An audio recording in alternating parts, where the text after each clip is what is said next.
Well, welcome to the world of Cora yet again.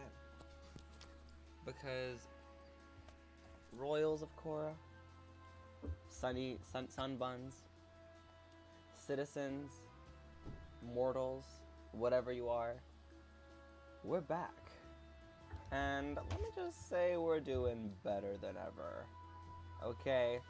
As you know, as you're used to,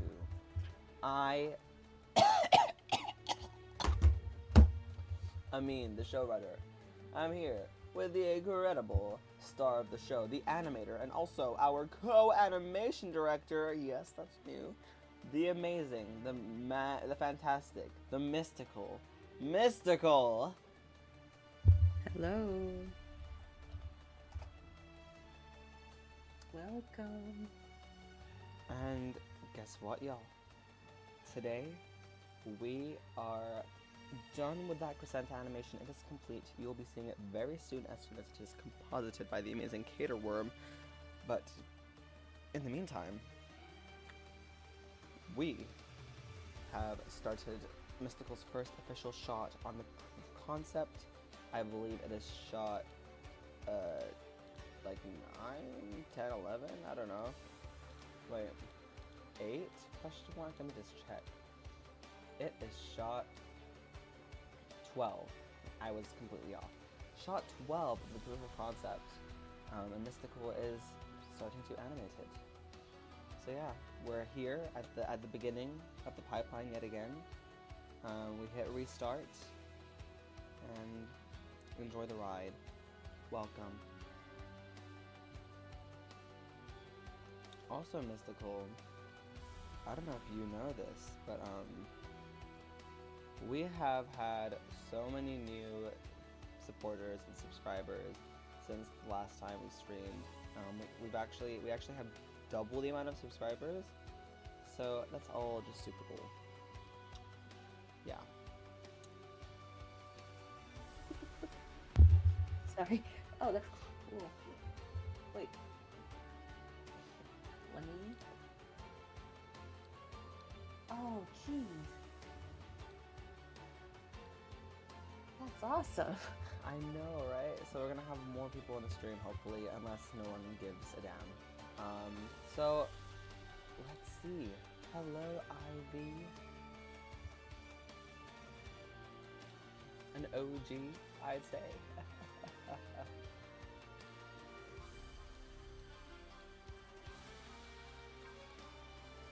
Let me type something in the server in the community server to encourage people to join. What should I say? Oh, here's what I'm gonna say.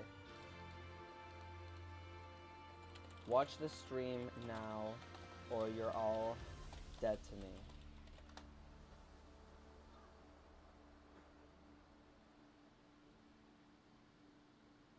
Thank you for supporting the cause, Ivy. You know what, let me make it a little bit crazier.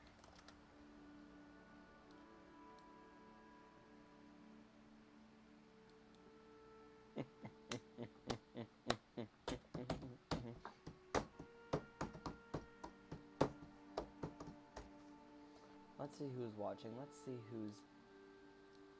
Oh, Dev, you made it. I was waiting for your lovely arrival.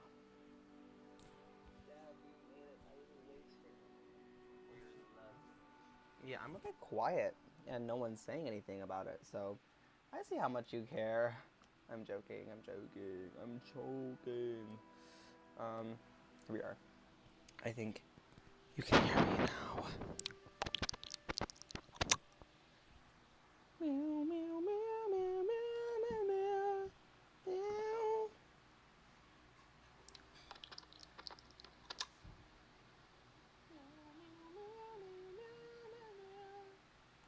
Okay. So yeah, we're here with a new shot. I mean, do you think you could turn up your mic? Well, great timing and great thing to say, because guess what I did? And let me know if it's still a little too quiet for y'all. I can always arrange something. I I am going to fight you. Excuse me, Ivy? Mystical, are you getting this? Threats? Ivy just challenged me to a duel.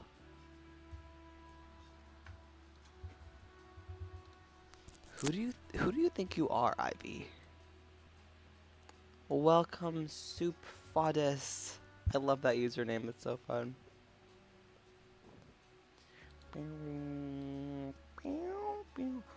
Oh my god, the ginger. The ginger is here. The ginger has arrived.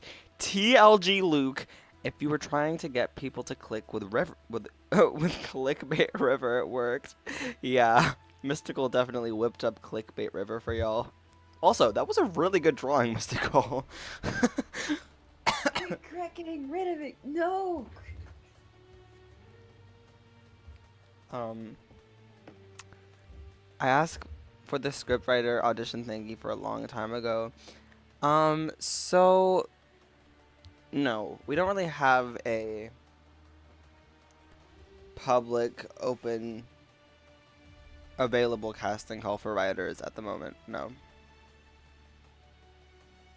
We are kind of like reaching out here and there, but we're done now. We've done everything we wanted to do. Sorry for the lack of response, Ivy. Oh, Ivy said, I mean, I'm finna pull up. Okay, we're getting serious. Dev said, also, what is the amazing Mystical animating? Why don't you tell them, Mystical? I'm animating one of the shots from the storyboard of the proof of concept. Well, if you were the real co-animation director, you'd know what shot exactly. You know the number. I've only labeled it as shot 17. Wow. Fake. You hear this, y'all? Are you getting this? I'm joking, obviously, but, wait, why did you label it as shot 17? That's what the audio says. What? Am I, like, dumb? It's labeled shot 17. Oh no, it's shot 12. Whoops. Oh, oh, yeah, it's shot 12. Oh no, the audio is labeled shot 17, but it is shot 12. Oh, another audio playing. What's wrong with it? Enough! Let's... Do you guys... So that's the shot she's currently animating. I'll play it again. What's wrong with it? Enough! Let's... Do you guys... So that's just the audio.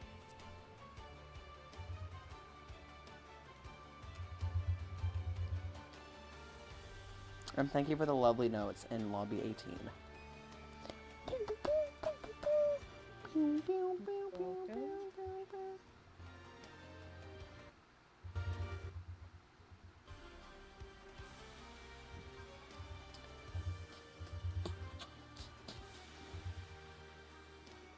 Oh my god, congratulations on the panel. Thank you. The panel that Dev is talking about is an indie animation panel that we were a part of a couple days back. And yeah, it was super cool. You should all really go check it out.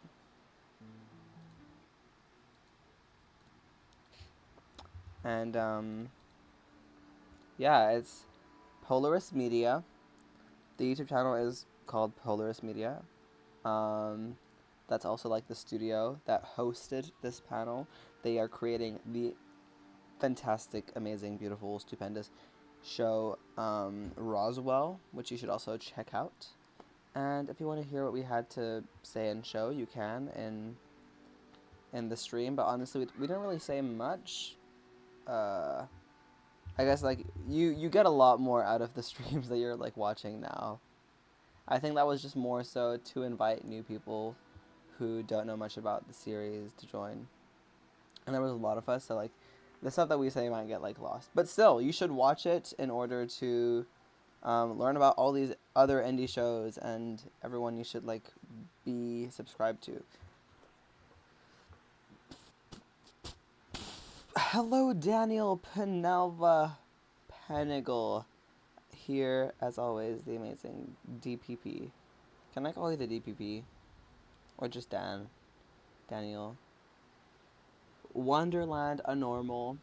The making of a masterpiece, as always. Well, speaking of masterpieces, welcome, Wonderland. Welcome yet again. I think it's been a while, but welcome. Honestly, Ivy, we did like an announcement in the community server, I'm pretty sure. So, I don't think it's something you're just being informed of. Maybe keep a lookout. Maybe open your eyes. Again, I'm joking. Who just stopped watching? I hate when I look at like the stream current viewers and it goes down. You guys are not allowed to stop watching. You have to keep watching till the end. And if you don't, Ivy finna pull up. Dan,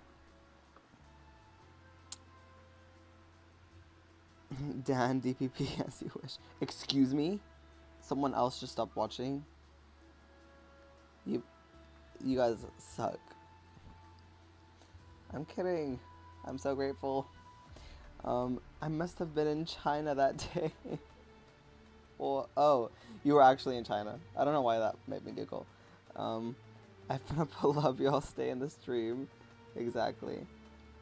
We're actually stuck here by a magic spell. Yeah, precisely.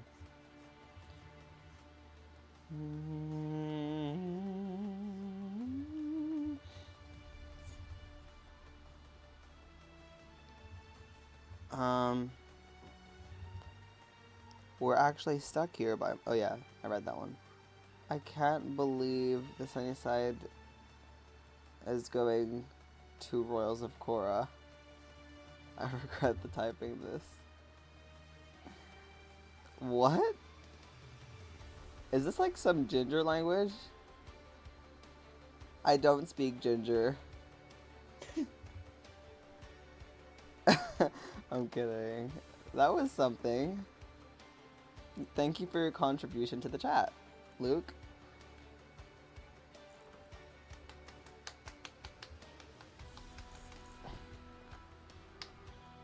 And yes, that is the link to the stream, y'all. Feel free to check it out. Out of curiosity, has the entire plot of the show been planned out, or is it a work in progress? What the Sigma? Sorry, I actually hate myself. What's wrong with it? Whoa, whoa, whoa, whoa, whoa, whoa, whoa. Mystical, that scared the shirt out of me. Mystical, I just jumped. That was so loud. Yeah, I'm sorry, I can't control the audio. Just insane. River's voice actor definitely did a great performance. Anyway, sorry. Out of curiosity, has the entire plot of the show been planned out, or is it a work in progress? Well, here's the thing.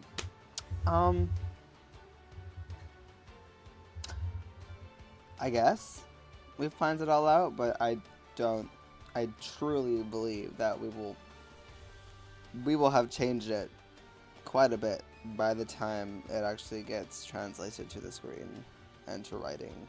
So honestly, yeah, I'd consider it a work in progress. But like there is a vision, and there is an idea, there is a goal, and it is all on paper. It's just not set in stone, if that makes sense. It's set, but it's not set in stone. Oh, people are joining back. Good job, you better stay. Keep watching, give us that watch time, we need those watch hours, guys. Audio warning. Oh. I turned What's wrong with it? You know? I turned the stream volume down, don't worry. Like your screen share volume. See you guys. There is a vision, and what a beautiful vision it is, OMG. Oh, thank you, darling. Thank you very much. That's so kind of you. Do you guys? Ugh, let's just listen. I love that shot so much. I gifted you with that shot. You should be like praying to the heavens that you got that shot. What's wrong with it? Enough. Let's. Do you guys... What's wrong with it? Enough. Let's. Do you guys... Yeah. What's wrong with it? Enough. One thing I am gonna say, I think you put, you know which seat River is in, right? Yeah, you do. You labeled River in the right seat. Good job. I say if you can make, honestly, you know what? I'm gonna just shut up. Never mind.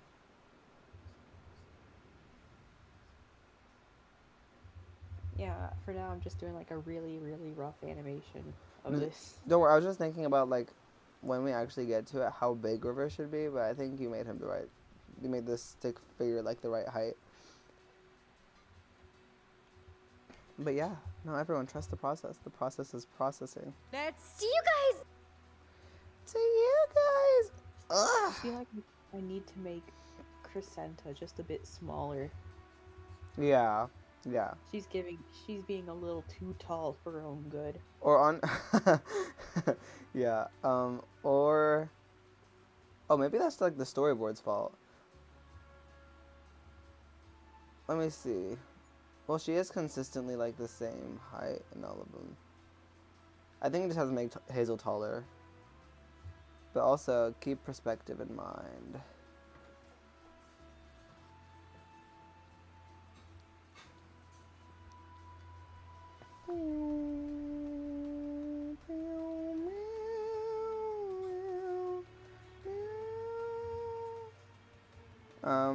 The definition of insanity, listening to the same clip over and over. Welcome to the world of animation. Like, how have you not already memorized the whole animatic? How do you, like, not know how to recite each syllable with your eyes closed, blindfolded at the tip of a volcano? Is it No, just... because I used to make animatics, or well, I made an animatic to a song, and for like Oh, that entire God. year, I knew the lyrics to that song. I don't think I could do that and then listen to a song after that.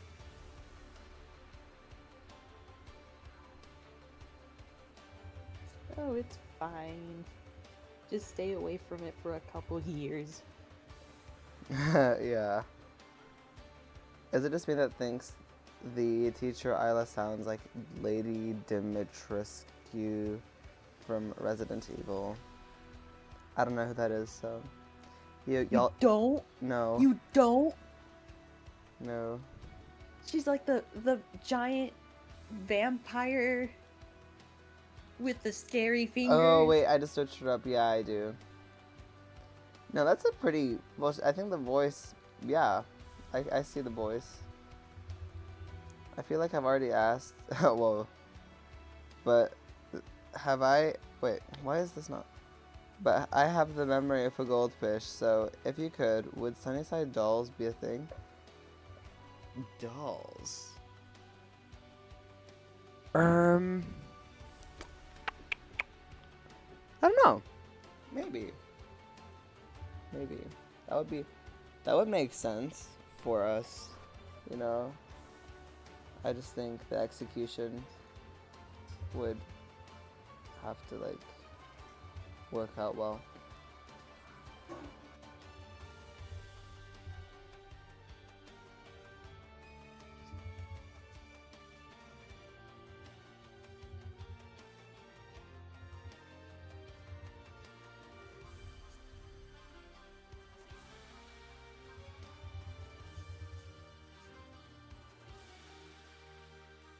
I'm back, sorry.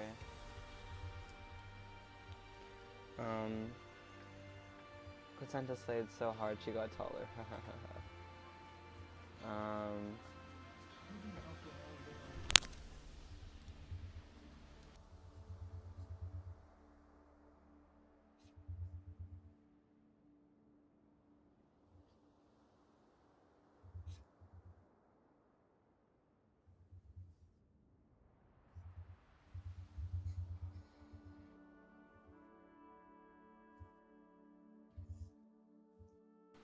Okay, and their hair better feel synthetic. I love how Amin isn't watching the stream right now. Why? Who's saying that? What? Oh my god, my stomach hurts so bad.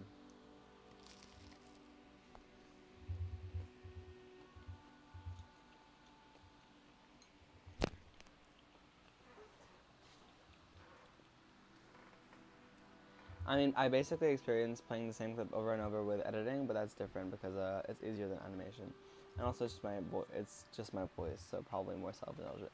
Yeah, that's fair. I think editing is like you hear the same clip over and over again as well, and it's it gets insufferable when it's your own voice.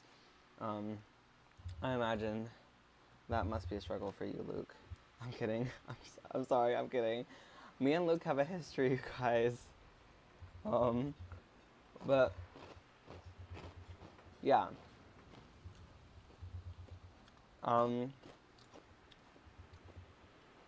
Dev said, would the core four be the type of people to watch sunsets together as a bi-weekly thing? Not at the start. Maybe if their friendship develops.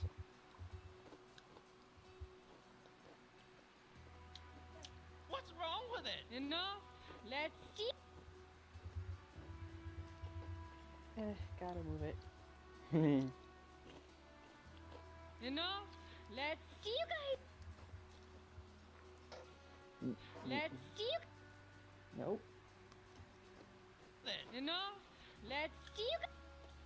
I want to make my own anime based in China, since I am mixed with Chinese, but it is so hard to find a good idea. What's wrong with it? Enough. That is a really cool, lovely idea.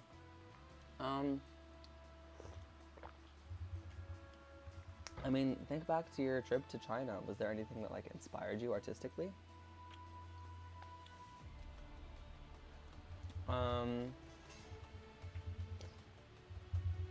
It's really not that much of a struggle. I'm just lazy. That's pretty real.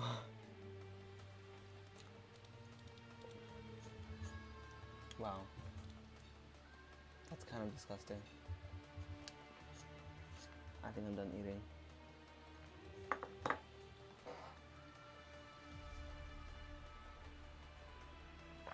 Chinese history inspires me, as it should.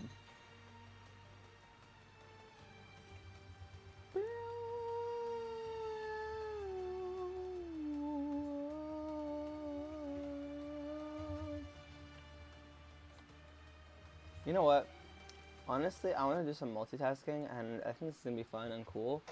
While Mystical animates, I'm gonna actually play around with the Sunnyside theme that we're working on. If you guys are curious, I kind of forgot the notes because I had a random brain fart making it and sent a voice note to our incredible music producer, John G. But I'm going to attempt to play the melody. A couple years now. I think it really fits, and it's just been in my heart, so let me know what you think.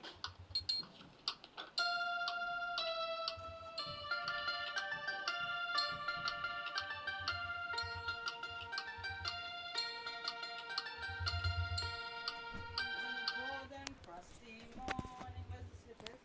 Here we go round.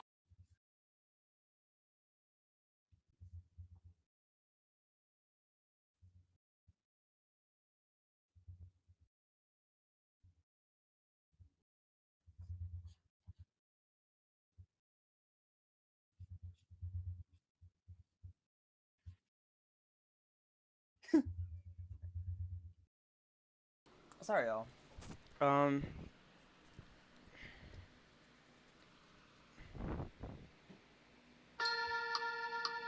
Okay, I think I remember it now.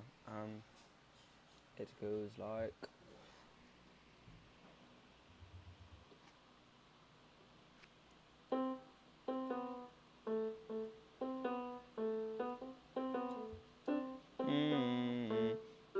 Oh my, this is such a struggle. You guys are watching me do this.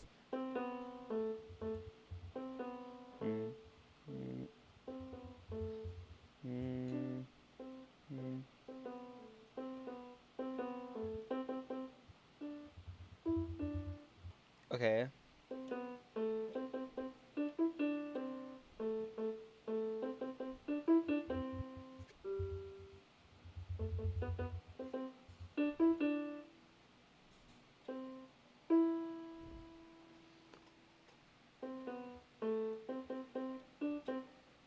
Okay, wait.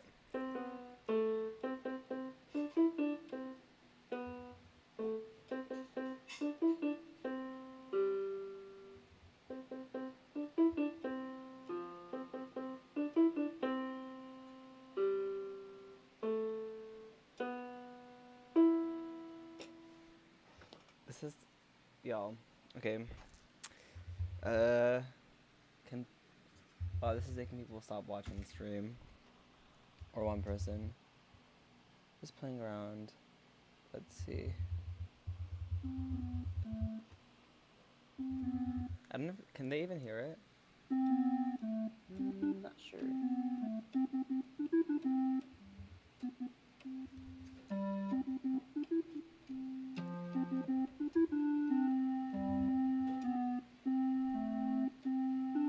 Alright, Wonderland Unnormal asked, what are some unexpected inspirations in creating the story for you guys? Thank you for reminding me.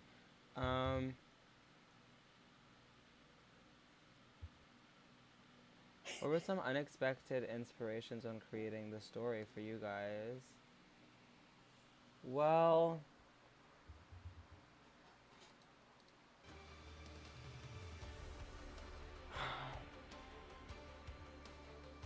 unexpected.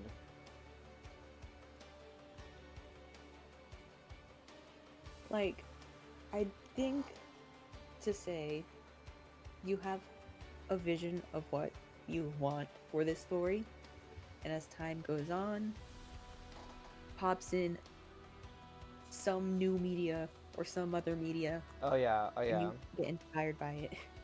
No, it's coming. Okay, number one, the Umbrella Academy. That was random. Oh. Have you guys seen that? I've watched a bit. But yes, the Umbrella Academy. Something else that kind of inspired us randomly.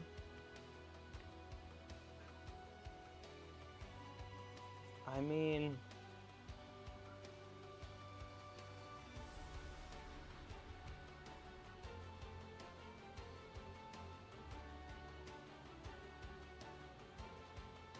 give me a second, y'all. I'm like thinking it through. There is a lot. I just have to think of like each single facet. Well, Once Upon a Time has always been like a core influence, but we didn't really tap into it until recently.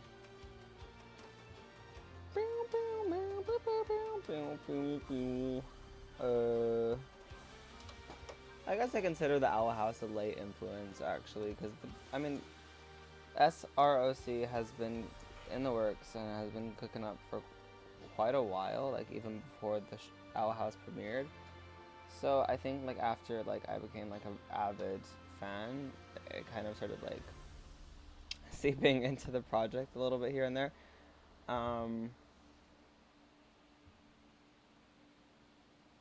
Yeah. Music wise and some like story vibe wise.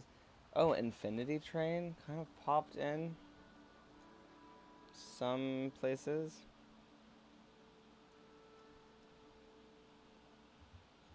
Yeah. Those are just a few. I feel like if I had time to think. Oh, A Crown of Wishes, which is a book by Roshani Chokshi. A Crown of Wishes and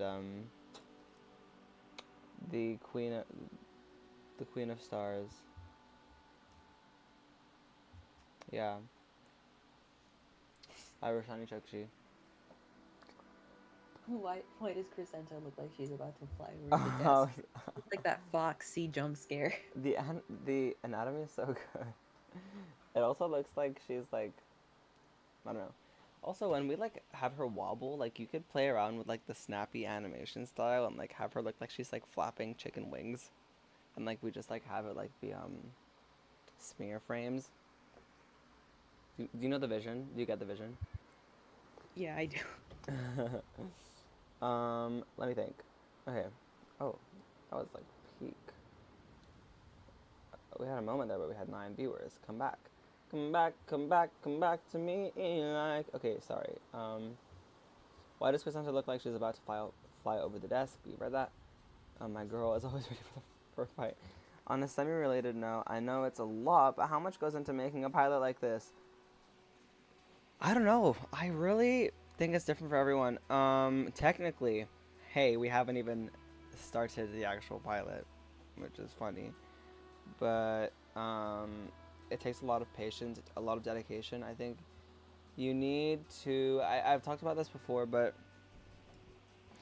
you need to have someone on board with you, or you yourself need to be able to communicate. You need to have gone through trial and error. You should be cognizant of the media. You should have like media literacy. But when it comes to like how much it, what goes into it, I mean, so those are the things I mentioned were the core things that drive it all. It's kind of like how manifestation works. If you have that goal, if you have that vision, everything will fall into place. You know, you will have the drive to, you know,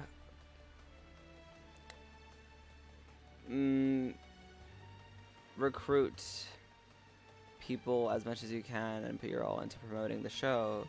To deal with setbacks like, you know, crowdfunding and it not working out despite like all the aspirations and the stuff that everyone put into making it thrive. There are going to be people who come and go. That was a really big thing for me that I don't talk about on here. I'm the kind of person who gets like really, I guess, attached to just people in general, and even like crew members, especially when I was younger and I was like starting out, because you know, all this is like cheesy, but like every single person who's come into the project, I really feel like I've built a connection with. I feel like we're friends, and we are, you know. So I think it took me a while to come to terms with the fact that like if someone's leaving the project, they're not leaving me. Like I think at the beginning it kind of felt like that, and I would get a little bit frantic. I would get upset. I wasn't as emotionally regulated, and I mean I don't think I would like I wouldn't lash out. Like I'm not like that kind of person. Nothing bad has happened, but I think you could tell there was an anxious energy around the way I'd respond. I also thought that like people were like, you couldn't find new crew members if someone left. Like it's done, like, but you always will. You always will. And if it's and then if not, sometimes you have to come to the fact, come to terms with the fact that like you are the problem. Like that's the reason you aren't attracting new people to want to be part of this passion project. When you are recruiting people for a passion project, you are asking for them to be dedicated to this vision, to want to be part of it, to want to create art. Art is a vulnerable practice, especially if they're not being paid for it. It's like they're putting themselves into this. They are a part of it. So again, just like when you have all that core elements of a project, it's just patience. It's just patience and dedication. And sorry, not dedication, determination. And live your life. Live your life. Go out and touch grass. Like Mystical goes on walks every day, for example. Follow in Mystical's footsteps. Footsteps. Because it's not gonna happen overnight, unless you have like a ton of money. But even then, people need time to create good art and to communicate. So yeah, be patient. Have your own life, and if you have your own life, you have your own stuff on the side while creating this passion project, then it will go by really fast. And it'll just become a normal, fun part of your life. And the less you rush it, the better the product will be. The more time you'll have to promote the project and create a platform. Because not everyone is a Nepo baby that can become an industry plant overnight. But yeah. Sorry if that was a long-winded answer. I hope you guys enjoyed that. Did you? Did you, Mr. Cole? Me? Yeah.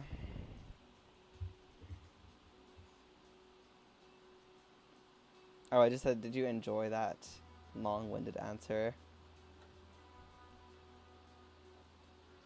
Oh, yeah. Okay, I'll take that as a yes. Would you... Whoa, I missed so much because I was yapping.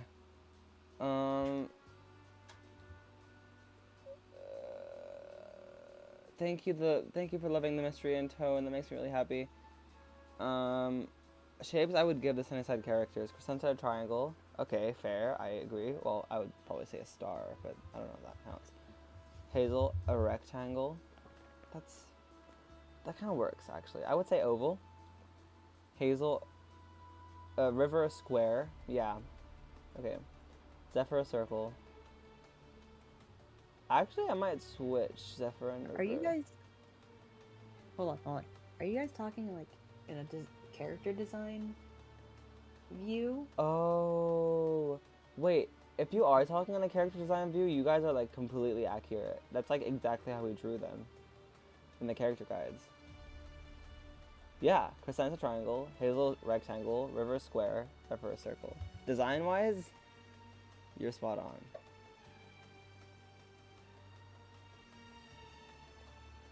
Yes, Infinity Train. Would you make books to expand upon the lore? Yes. Or just art books in general? Yes. Because I swear to God, everything you guys make just looks so pretty. Thank you! We have so much stuff that we just need to put on in an art book. Like, we could legit make an art book for the first crowdfund without even having had made the pilot. We have enough. We have a pre-pilot art, like, library at this point. You don't even know. I mean singing, guys. Give him a... What's it called again? Grammy. What did I sing? Hello? Was I even singing? Okay, well, thanks. In the animation... What? I think you were humming. Oh. When am I not? In the animations I'm most excited to watch. Sunnyside, Farfetch, and Hearts of Titan. Oh my god. You have immaculate taste, Daniel. Miss Isla is secretly super nanny.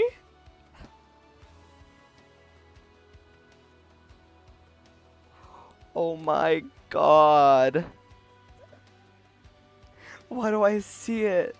Wait, guys, I'm just realizing I would actually consider that one of the chaotic influences in the show.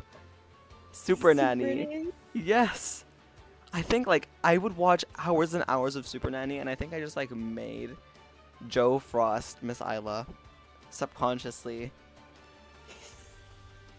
Have you... would love Super Nanny. Oh, yes, she would. We've actually talked about this. Thank you, Luke. Thank you for saying that was interesting to hear. I'm glad someone felt that way. How is the animation on the proof of concept coming along? Well, you're watching it. You're watching it coming along. To be fair, we were just on pause for a little bit, because all the major shots that are being worked on right now, we just have to prepare, like, the final magic forms. So it's happening, and we have I know by, like, late this month we'll have a bunch of stuff to show, because right now the new animators are currently just working on an animation test, and once they have completed that, they can start working on the shots, and we'll be good and done in no time. I think I still have hope that we can finish by the end of the year. Truly. I truly do feel that way. Whether or not we will, like, like, when I say the end of the year, I mean, like, obviously December. Now, that doesn't mean we'd have our crowdfund in December, because that's not a good time to crowdfund. But I think you can probably expect a crowdfund in February or January. And that also, like, means the premiere of the proof of concept. Just because, no, like, Christmas is the worst time to ask people to pay you. Like, they're struggling as it is. I actually might do it in February. February is also, like, my birthday. And I think if everything goes well, that'll be a nice little thing. But, yeah. Because the proof of concept isn't really, like, that long. Like, it's not like there are a ton of shots. There's only 20. There's only 20 shots. And currently, when it comes to rough animation, 1 is complete. Like, shot 7 is complete. And there's 1, 2, 3, 4. What's wrong with it? Oh, Enough. oh, Let's oh. see you guys. What's wrong with it? 5. Let's see you guys. What's wrong? 5 currently in progress. So we kind of have like 14 left to rough. But I don't know. Oh, wait.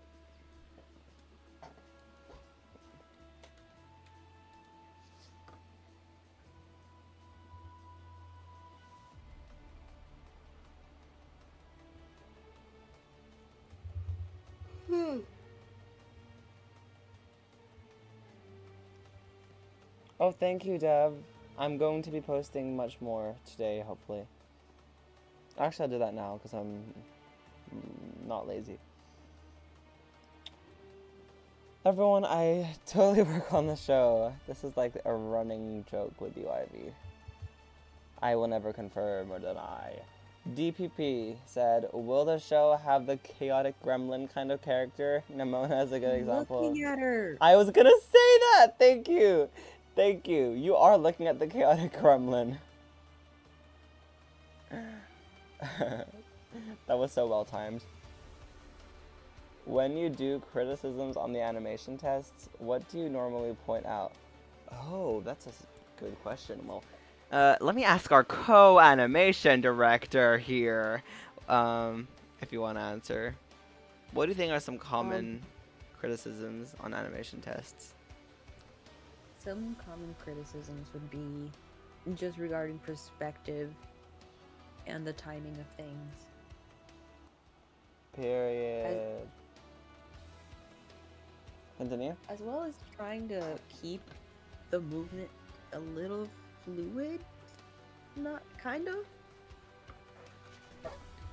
Like if a person walks, makes sure that they have just a little bounce to mimic like actual walking. Yeah. Just trying to make it look more, make these characters look and behave human. Exactly. That's a great answer. I think also, I think obviously just style. Style, like the main thing that we need to remind them of when they first come on, and honestly the reason we give them a test trial animation test is they need to get used to being in style. That's just something that's really important to us for this production.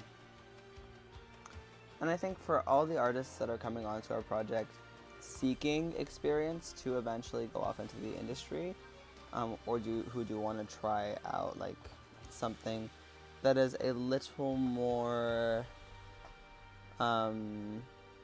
challenging, like it's good for them to like get used to having to adapt to a different style.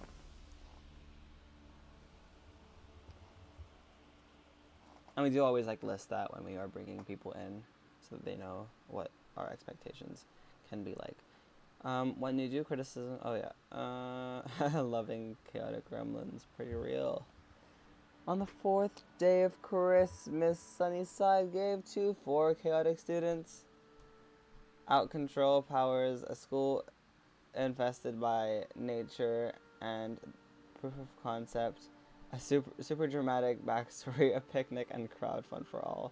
I was so confused about what this was. Now I get it. Because, like, if we had released the crowdfund around Christmas. Oh, also Sunny's here, guys. Assistant director. Sunny is here. The amazing Sunny. Change the 4. 4 chaotic students. 3 control powers. 2 schools infested by nature, and 1 proof of concept.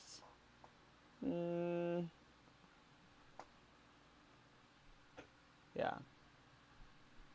Wait. And a proof of concept.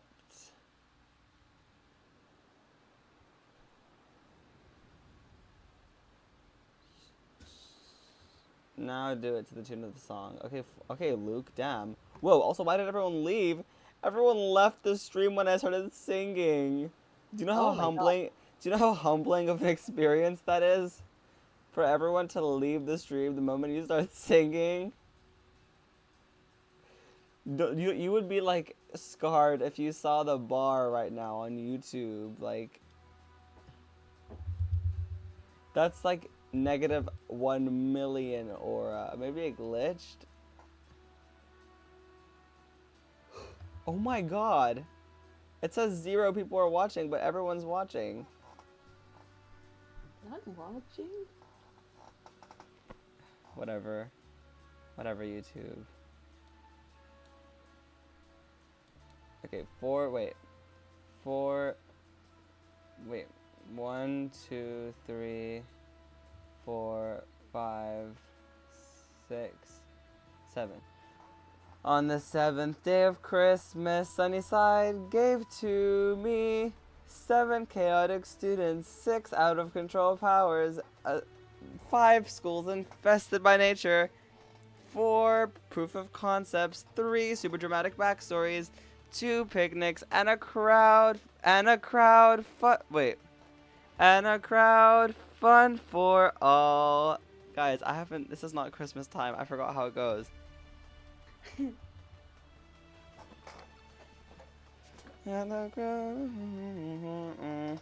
Not enough syllables. 0 people are not calculating this.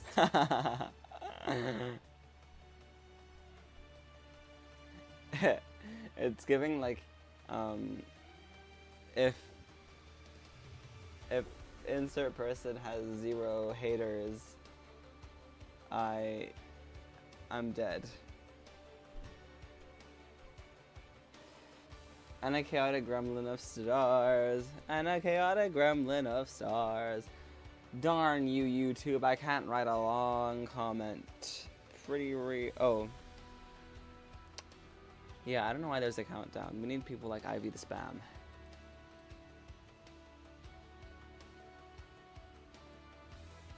I think YouTube is just trolling. Because I'll show you guys what it's showing me right now. It's kind of embarrassing. Like, I'll put it in the community server.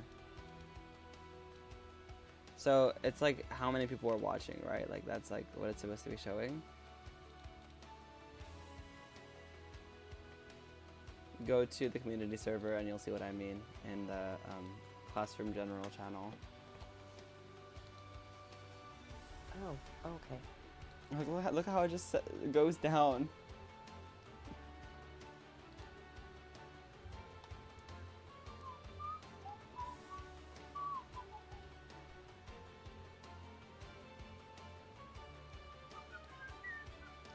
Thank you for watching. YouTube is the op.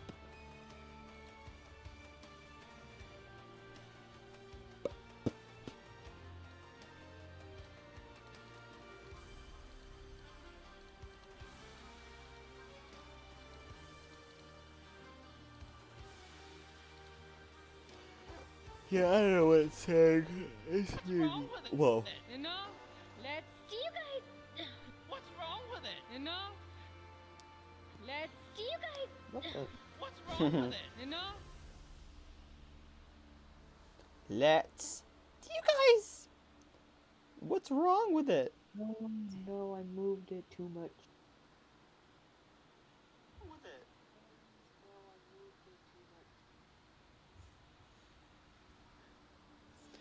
Oh, I haven't, like, read so many on comments. the same layer. Oh, that checks out.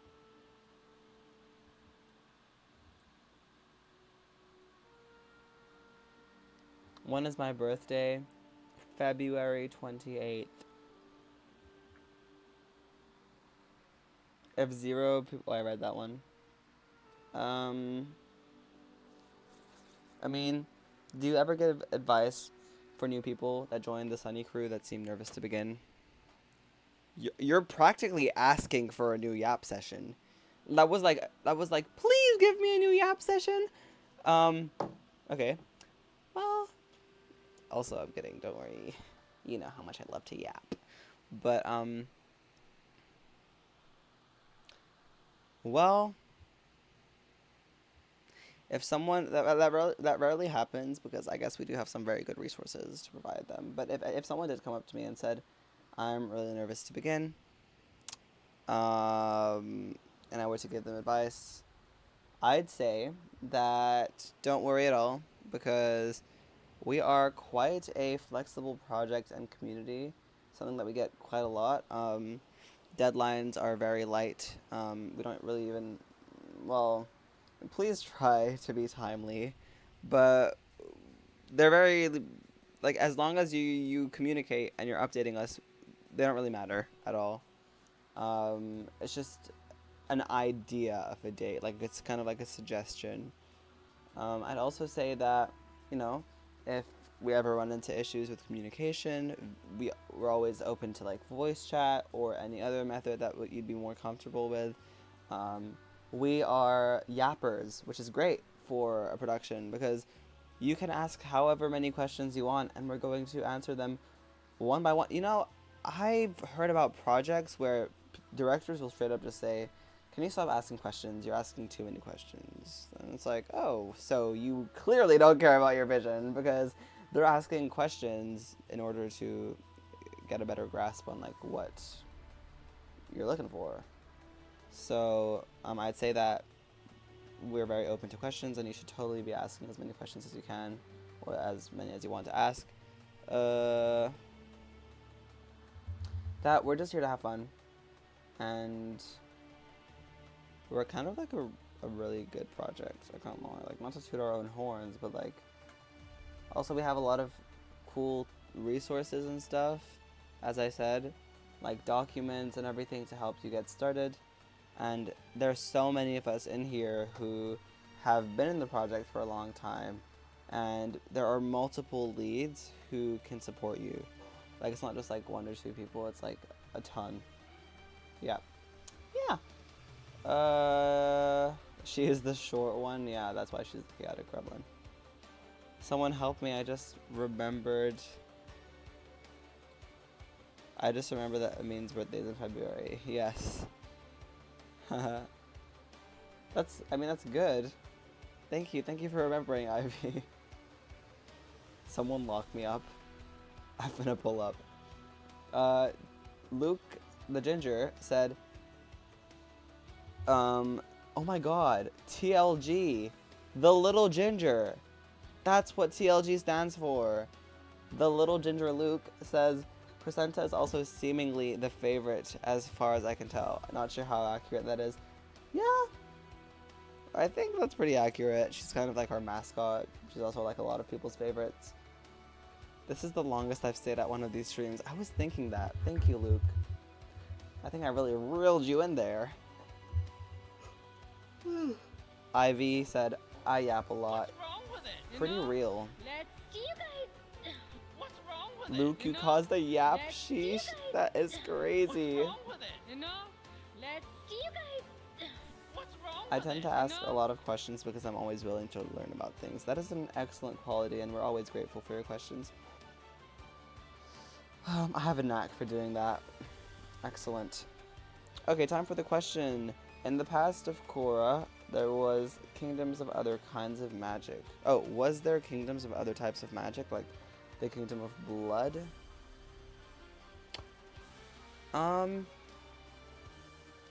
No. Just the kingdoms that you currently see. Well,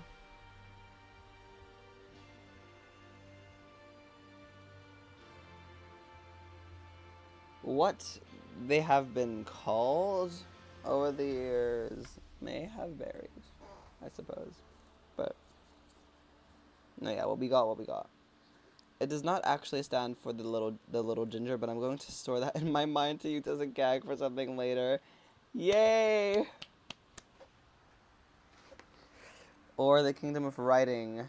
We have inscription, which is pretty much the same thing actually, but obviously like more vague in general, and yeah. Hold up. So will there be an episode in the show where they show up in their cultural outfits? Yes, a ton. Honestly, like if we actually had a show, they would have like 3 main outfits that they'd like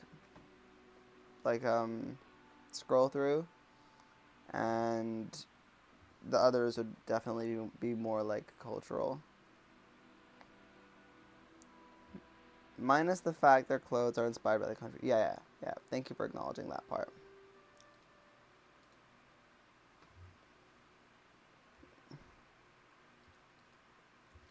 Pew, pew, pew, pew, pew. Are River and Hazel close, like how Crescenta and Hazel are seen together in a few TikTok videos? That was one TikTok video. Actually, River and Hazel are much closer than Zephyr and Crescenta could ever be. Well, not could ever be, but just What's wrong with it? Enough. than they are at the See you guys. beginning, or from What's what wrong y'all with see. it? Enough. Let's I'm kind of See you surprised that was the impression you What's got. wrong with it? Enough. Let's see you guys. What's wrong with it? Enough. Let's See you guys. Honestly, like how close they are and the dynamics really do depend on where we are in the show and the plot and everything. Like it shifts and it varies. Do you guys?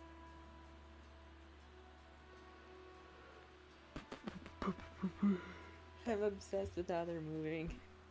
Can I watch it again? What's wrong with it? Enough. Let's See you guys. What's wrong with it? Enough. Let's See you guys. I'm also obsessed. Enough. Let's See you guys. What's wrong with it? Enough. Let's See you guys. Oh, do you have him pick up the sash? Because I Huh? love that. You have him pick up the sash, right? Yeah. That's so cool. The way you do it. It's so mystical. He keeps his eye on her. Look, there, I made a tiny little face too. So you could remember.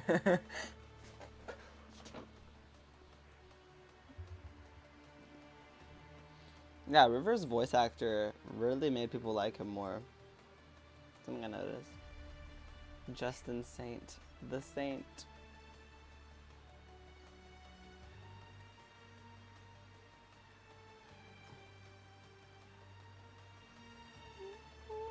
Oh, damn, that hurt. Stubbed my toe. Guys, isn't it crazy that nails are actually skin? What? Isn't it crazy that nails are considered skin? No. They aren't? I refuse to acknowledge that. I know, it's just, it doesn't feel like the same. Yeah, they are skin. Just when it comes to skin, they have nerve endings in it. And nails. I mean, I guess. It's just like, whoa, like, that came from my body. And it grows.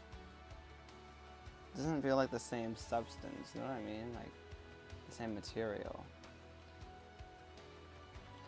nails are kind of like that thing. I feel like everyone's looking at their nails right now. Can you guys keep looking at your nails? Imagine like me in front of you staring at your nails. That's something that people could clip and make weird, by the way. I just realized that. I'm kidding. That's a joke. No one's going to make that weird. That's not even a weird thing to say. But, I see nails as like similar to hair. Like, it's there. It hurts when you pull on it. exactly. Because, like, how come, like, isn't it crazy how we also, like, make something, like, hair? Like, that also feel, I'm touching my hair right now, and it's like, whoa. Is everyone touching their hair right now? Guys, we're all telepathically connected right now. And there's probably some pick-me out there who's like, no, I'm not gonna be like everyone else. I'm gonna be different and quirky, and I'm not gonna touch my hair or look at my nails. Haha. You think you're special for that?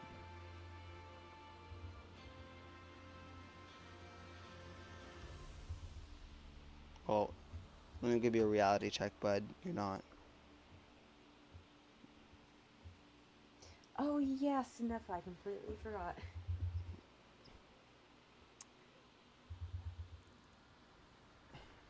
Kidding. Did I forget her? The main four of Sunnyside will have siblings with importance for the plot in the show. Oh. Yeah, they will. Well, not all of them, but yes. I'm brushing my hair right now. Gotta get out of my head of me. But also, like, the idea of hair and nails is kind of dystopian. I can't believe it just came out of my mouth.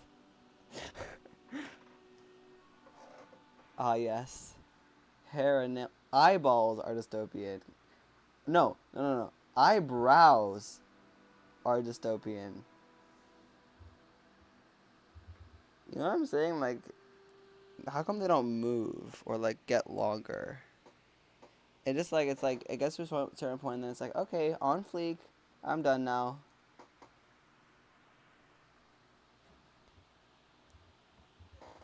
Do you ever give your writers pep talks before doing writing sessions? Yes. That is like the majority of the writing session. We actually haven't done a writing session though. Like in a while. A lot of it's brainstorming. Most of it's brainstorming. Brainstorming and planning. Quick question. How involved do you want background characters to be? If they are there and the animator wants to give them some character without taking away from... Yeah. If you're asking me, can I make Sinefa do something chaotic? Yes. No, I mean, like, how... Like, most background characters, they're just sitting there. Like, blank staring off, just staring off somewhere. I think if... Just, like, it depends on the shot and what the animator wants. If you specifically have something funny that you want them to do or something, then we could go through with it. But, like, it has to be worth it because we are, like, that means you're accounting for an extra resource. Like, that means that we have to get the cleanup animator and everyone to, like, do that. Whereas if the background character didn't move, we just have to have like an artist like draw them in. Actually, on that note, like this is a good thing that you brought up because it also dictates whether or not you even have to draw her. Do you want Senefa to do something? That's what I'm asking. I mean, the most she's doing is just watching them. Is she moving? Is it worth it to make her move? Is she moving for a reason? Does she have to move? No, not really. I'm just like putting her in and like making her move just because I think it's funny. But honestly, I just like the most movement she'd probably get is just like her eyes panning to each and every character. Hold on. Just side-eyeing. Okay. Fine, we can do that. I'll do it for you, Mystical. But just make sure the movement is exaggerated so, like, no one says, Amin, why did you let this slide and make me draw this character. Like, you could have her head turn a little bit if you want. Or, like, you know, it would be so funny if her head was, like, turning, like, rapidly from person to person. Like, her neck breaks. Her neck.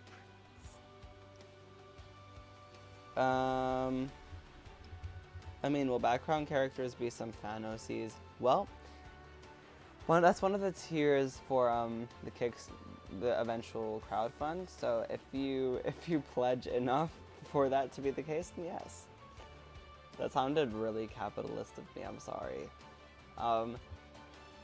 Well, most of the background characters. Well, yeah, I don't know. We'll have to figure that out. It depends on how many people pledge that one. Another thing that I personally am excited to see in the show are the monsters. That is also a very cool feature of the world building that we're also excited for you to see. We have an amazing creature designer, Soroxy, who is always... Oh, you probably heard Soroxy in these streams. Who is always at work, making a new creature. What's wrong with it? Enough. Let's. Yeah. Do you guys? What's wrong with it? Enough. Let's. Do you guys? What's Oh, wrong I with love it? that she's Enough. doing that. It's so funny. Let's. Do you guys? What's wrong with it? Enough. Let's. Do you guys? What's wrong? Yeah, absolutely perfect. What's wrong with it? Enough. Let's. Can someone please make a Super Nanny meme? Super. I'm gonna look for The Joe Frost. The Office siren memes. No. Oh my god! You just gave me a flashback. You unlocked a memory. Who was the person who said Office siren? Was it Ivy? I don't know. Ever since Ivy said that, I swear my brain chemistry changed. That altered my brain chemistry because I bring that up on a daily basis. This is a joke. I'm gonna try to donate to the crowd. This is a joke. I'm gonna try to donate to the crowdfund just for support. Really just depends on my financial state at that point.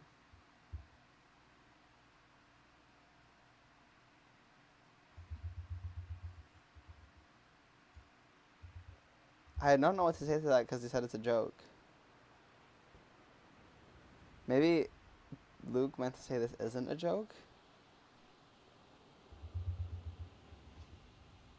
This is a joke. I'm gonna try to... Okay.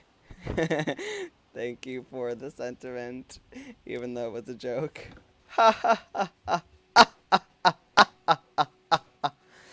What a knee slapper.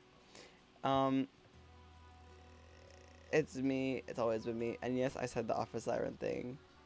What a dork. By Crescenta. Oh, sorry, Luke. Sorry, Luke. Thank you. Genuinely thank you. Thank you for wanting to support us. But if you do, I'm telling you right now, you will for sure get the perks of whatever you donate, because obviously you deserve it, and thank you, and you're amazing. Yeah. I was just confused about what you said.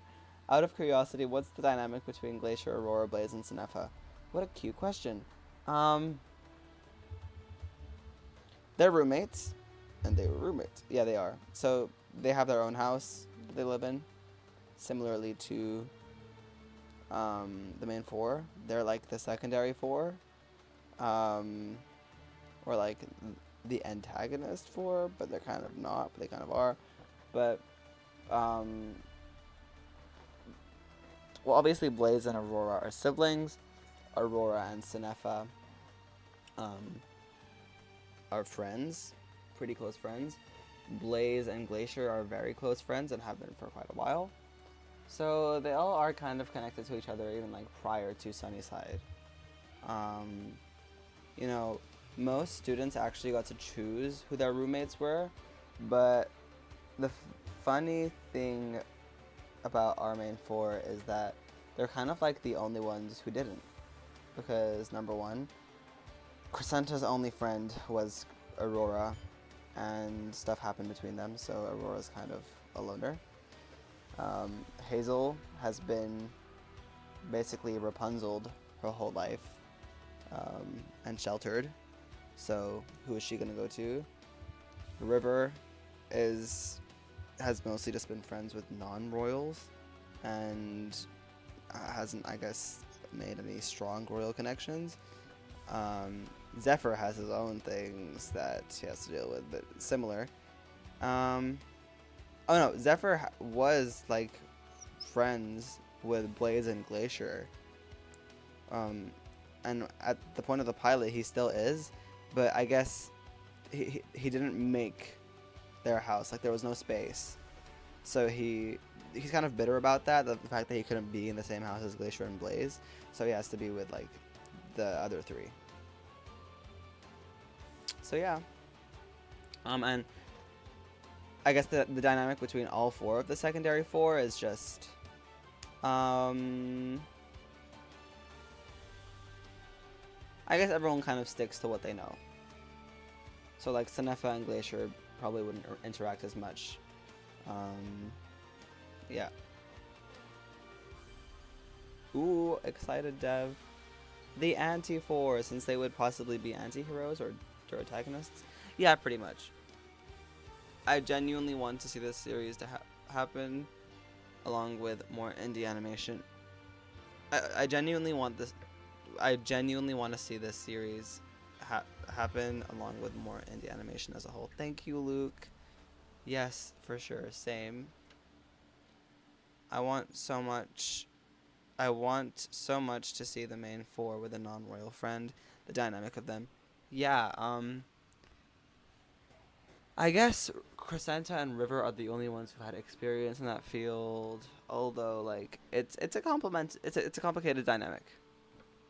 Technically they have non-royal all royals except mixed royals have mortal cousins, but they aren't really allowed to like fraternize with them as much, but it depends. Sometimes they just don't, because it's not the vibes and it's not it.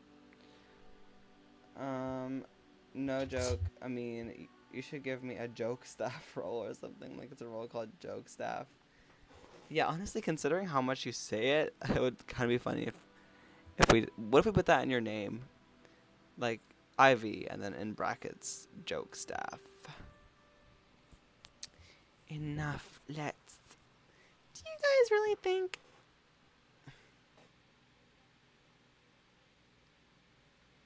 Let's see, any Super Nanny meme audios.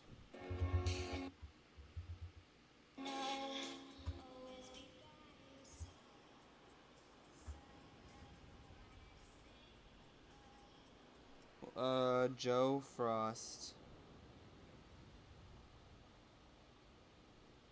So we moved to LA.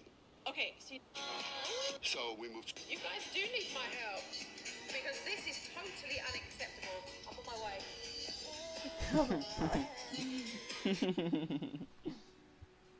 Miss Isla edits that audio.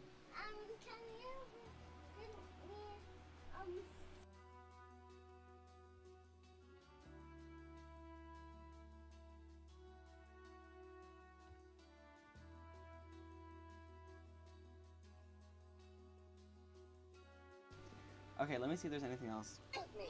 Now stop. Help me. You are kidding me. Outrageous. Help me. Now stop. Help me. You are kidding me. Outrageous. Miss Isla when Crescenta does anything. You guys do need my help, because this is totally unacceptable. I'm on my way. So we could do that to like how traumatized the main four are, and then Miss Isla's like, you guys do need my help. I don't know. Yeah, if anyone wants to do that, feel free. Wait, Mystical, before you do that, I'm very glad I was here, because do not use that reference. That is very outdated. And the new Isla is here.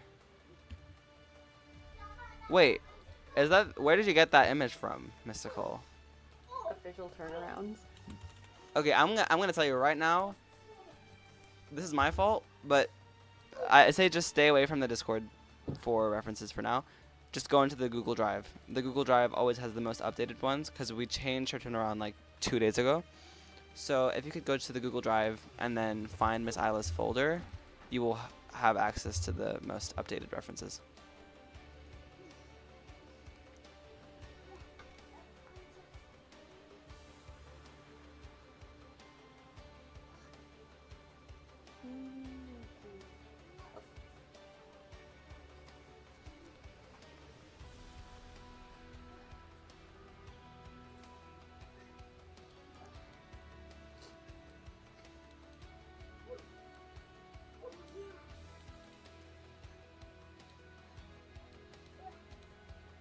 Give me 1 second, please.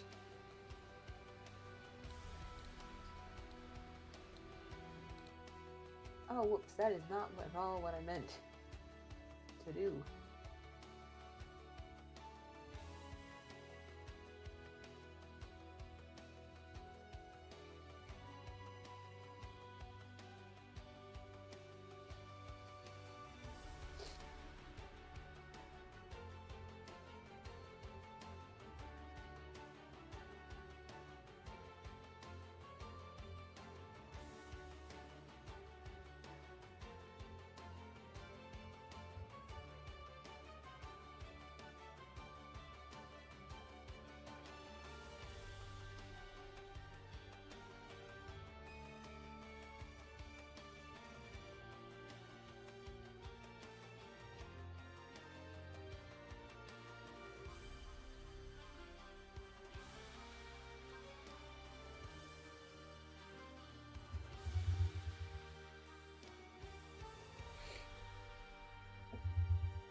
Okay, well, let me look through everything as I'm back. Can someone make a meme of Miss Isla saying, "Why is it when something happens, it's always you four?" Real. Miss Isla, I mean, can you send a pic of Miss Isla, like an old character design of her in the public server if it's okay? An old one? I can just send you a new one. Need to make the super nanny Isla and the autistic creature Crescenta. Interesting, Danny. Let me grab Isla for you. I mean, I picked it. Let me send it I in. didn't pick it. Let me send it in general. There is Miss Isla in the general. Oh, I can't send an image to. Oh, never mind. I just sent the same. I sent the graph. Again. There we go. Look at her. Oh, that's See Miss Isla.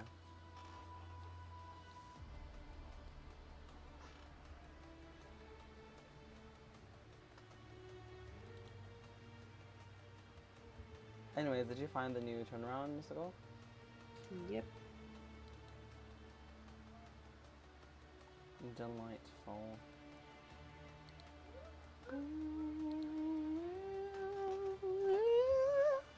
The canvas size is 3840 by 2160, right?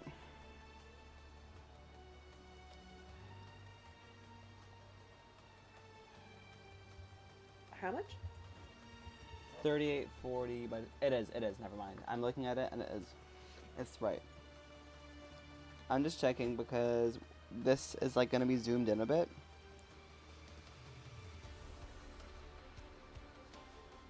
I want to first do Oh, yeah. siren. I want to first do siren. Let's do siren head.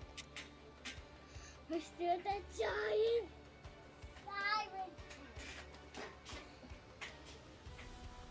I mean, how can I get up? Get up here. What? Oh! I mean, how could you do this? Cheerful! Your little voice. How could you do this? I know. How dare you? How dare you!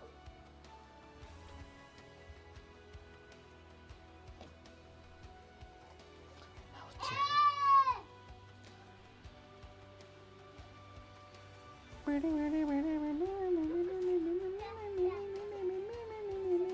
Aw, thank you, Deb. I think they know. I think he knows the footprints on the road.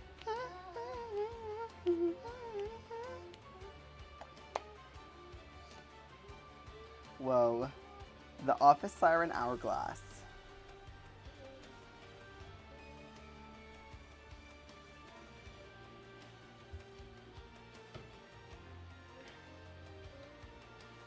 I mean, I found it. Let's. On Okay, so his newest obsession is this thing called Siren Head. Do you guys know what Siren Head is? Oh no. Oh, now I'm afraid. Is there something wrong with Siren Head? Do you not know what Siren Head is? No, I've seen like some videos that he watches. The sort of creepy pasta looking thing? Yeah. Yeah, no, the only thing I can describe it as Slenderman, but replace his head with a siren, and he's just mega tall. Yeah, I've seen that. He just likes scary things. Like he didn't even like Sonic. He liked Sonic.exe.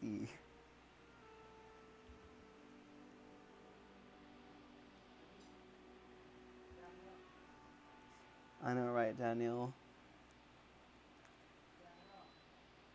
Oh, the IMDb page? Let me see. Wait, did someone else take care of that? Well, no, but it's they could change it if they wanted to. So they said there are episode titles on there, so I'm just gonna like check to see if they're actually real. Episode titles? Well, What are they? well, okay. To be fair, the episode titles are. I can't say they're canon because we don't even know what they're gonna be when. Okay, back when we actually thought this was gonna be an animatic series. Oh, yeah, back in the old days. We had the episodes all planned out. We actually wrote all the episodes. We even recorded them. Before we decided to get so ambitious and actually make an animated pilot. So those episode titles are the ones that were planned out. Thank you. Extremely outdated now, though.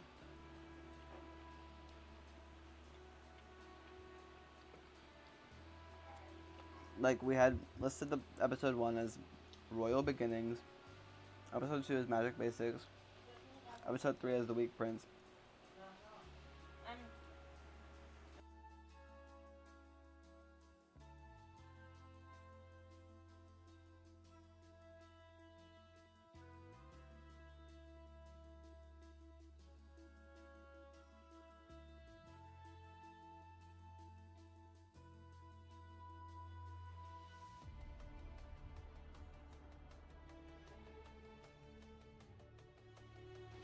Anyways, yeah.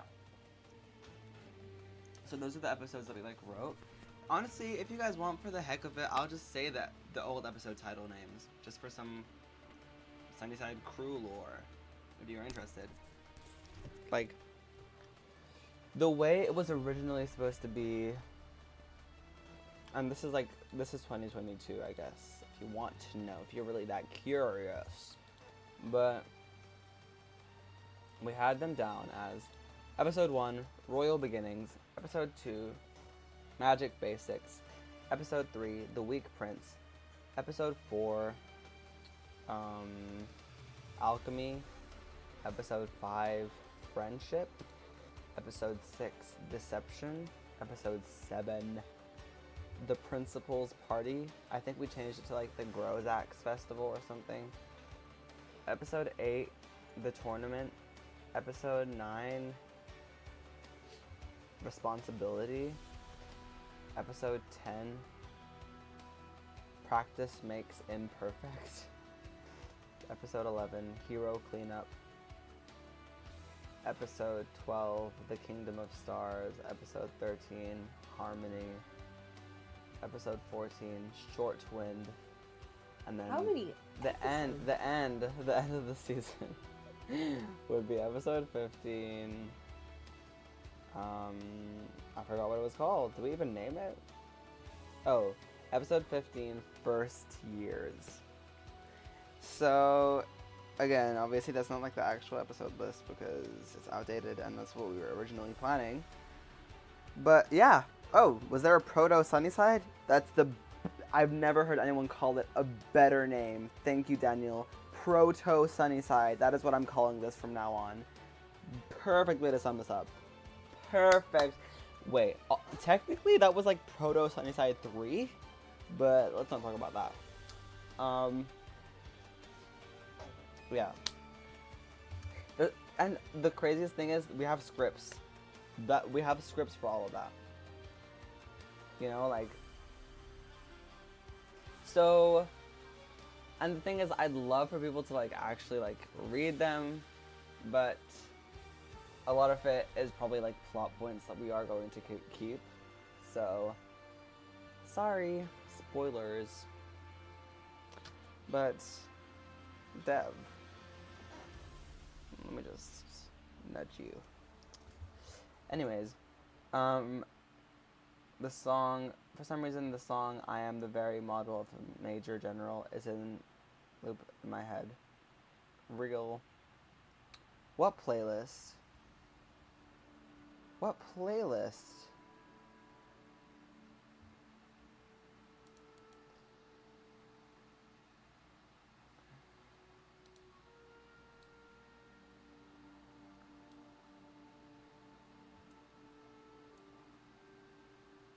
Wow, I just remembered that Squid actually wasn't even around when we wrote these, which is the craziest part.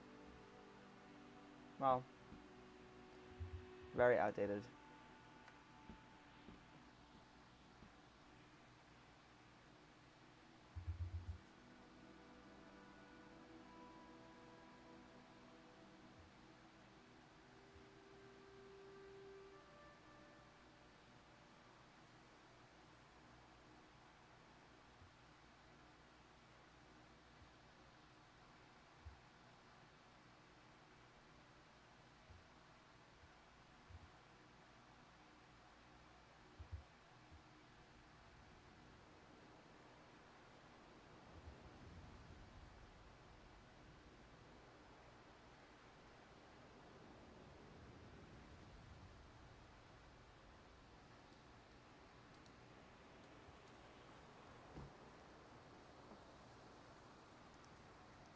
You're great, Ivy. Ivy, you remind me of myself. I don't know if that's a compliment or not. Also, be engaging. You are what keeps the stream alive. All of you are.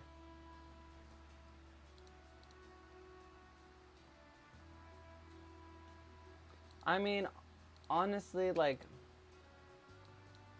would you guys be entertained? What's wrong with it, Would you guys be entertained if I read you spoiler-free, like, scenes from Proto Sunnyside. I don't even know if it's fair to say spoiler free because so much of it like is not being Let's see. made into the actual show. Would you be entertained by that? Like that day when I read the pilot.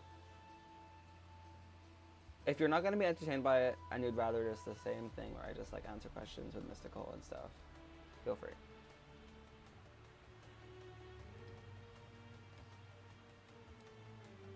Be honest. If you're gonna click off, I'm not gonna do it.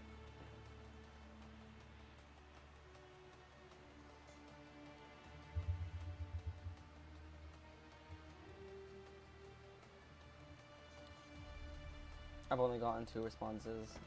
I need more feedback. Danny, Luke, Wonderland.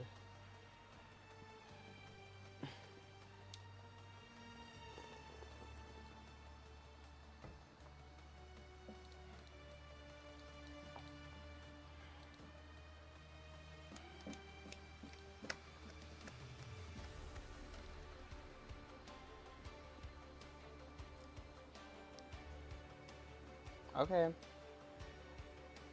No, it won't. And if it does, I'm not gonna read it. Okay, let's do it. Let's do it. Obviously, I'm not reading the whole things. I'm just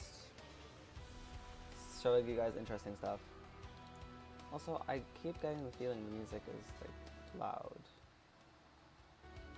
But I don't know if it actually is. I think it's at a good pace. Or volume, I mean. Okay, Daniel. Alright, everyone's saying do it. Interrupt me if anyone wants to say anything. You know the drill, mystical.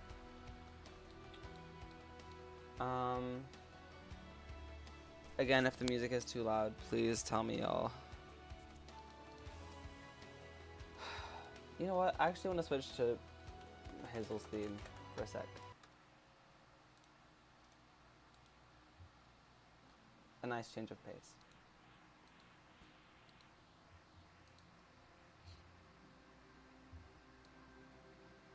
Okay. Oh wow, this is so much quieter.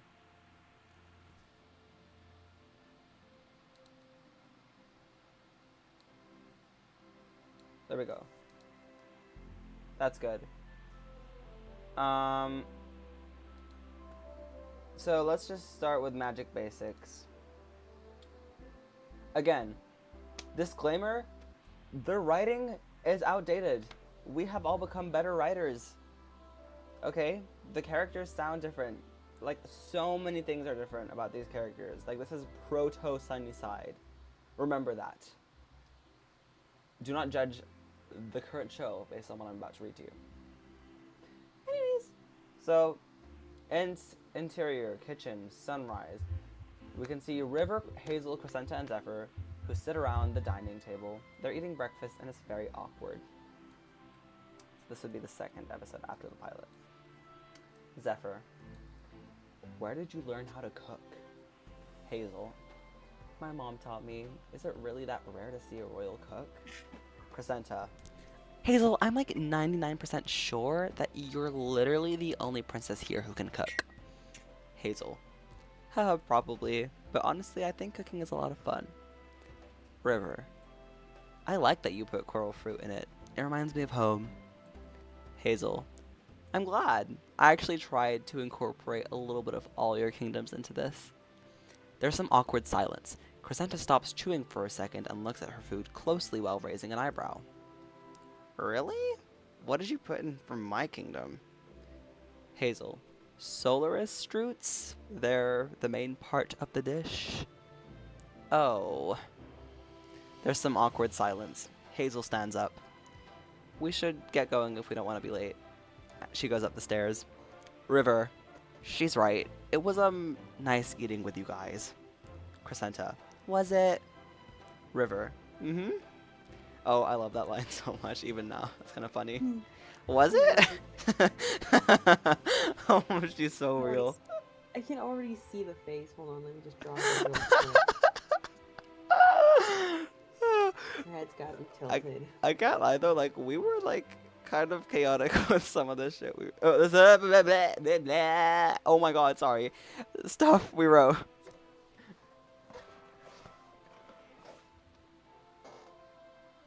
Was it? Mystical, the queen of expressions.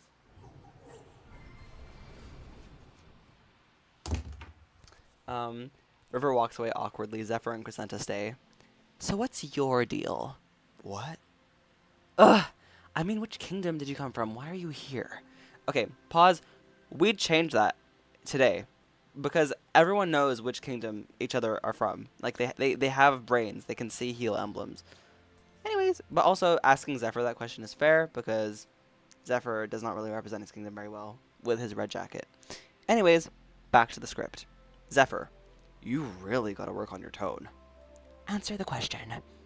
Isn't it obvious? I'm a busy princess, Prince Zephyr. I don't go around looking at everyone's feet. Just tell me. Oh. I'm from the Wind Kingdom. My parents, Your parents what? Why did they send you here? So I could get better at magic, I guess? Isn't that why we're all here? Crescenta squints. Okay. Do you have any siblings? Crescenta leans forward and Zephyr leans back. No? Crescenta stands up. I see. Crescenta turns around and goes up the stairs. Bye? Wow. Honestly, okay, that's not that bad of a scene. I'm not that mad about that scene. That was pretty good. I can't lie. And also, yes, Mystical did the expression. The Crescenta expression. Let me check in with the chat.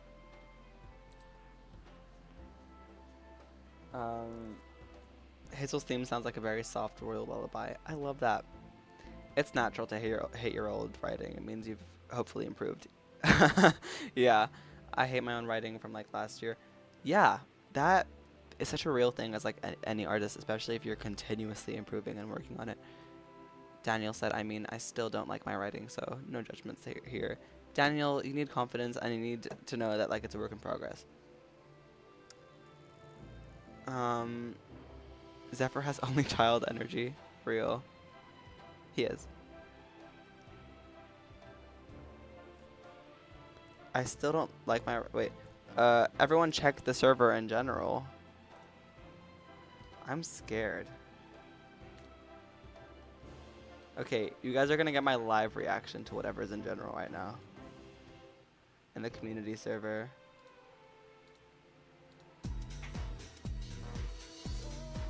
Me and bro running when we hear this down the hallway. Stop. That's so funny. Oh my god, Ivy. Can I pin this? I need to add Toestones, the art director.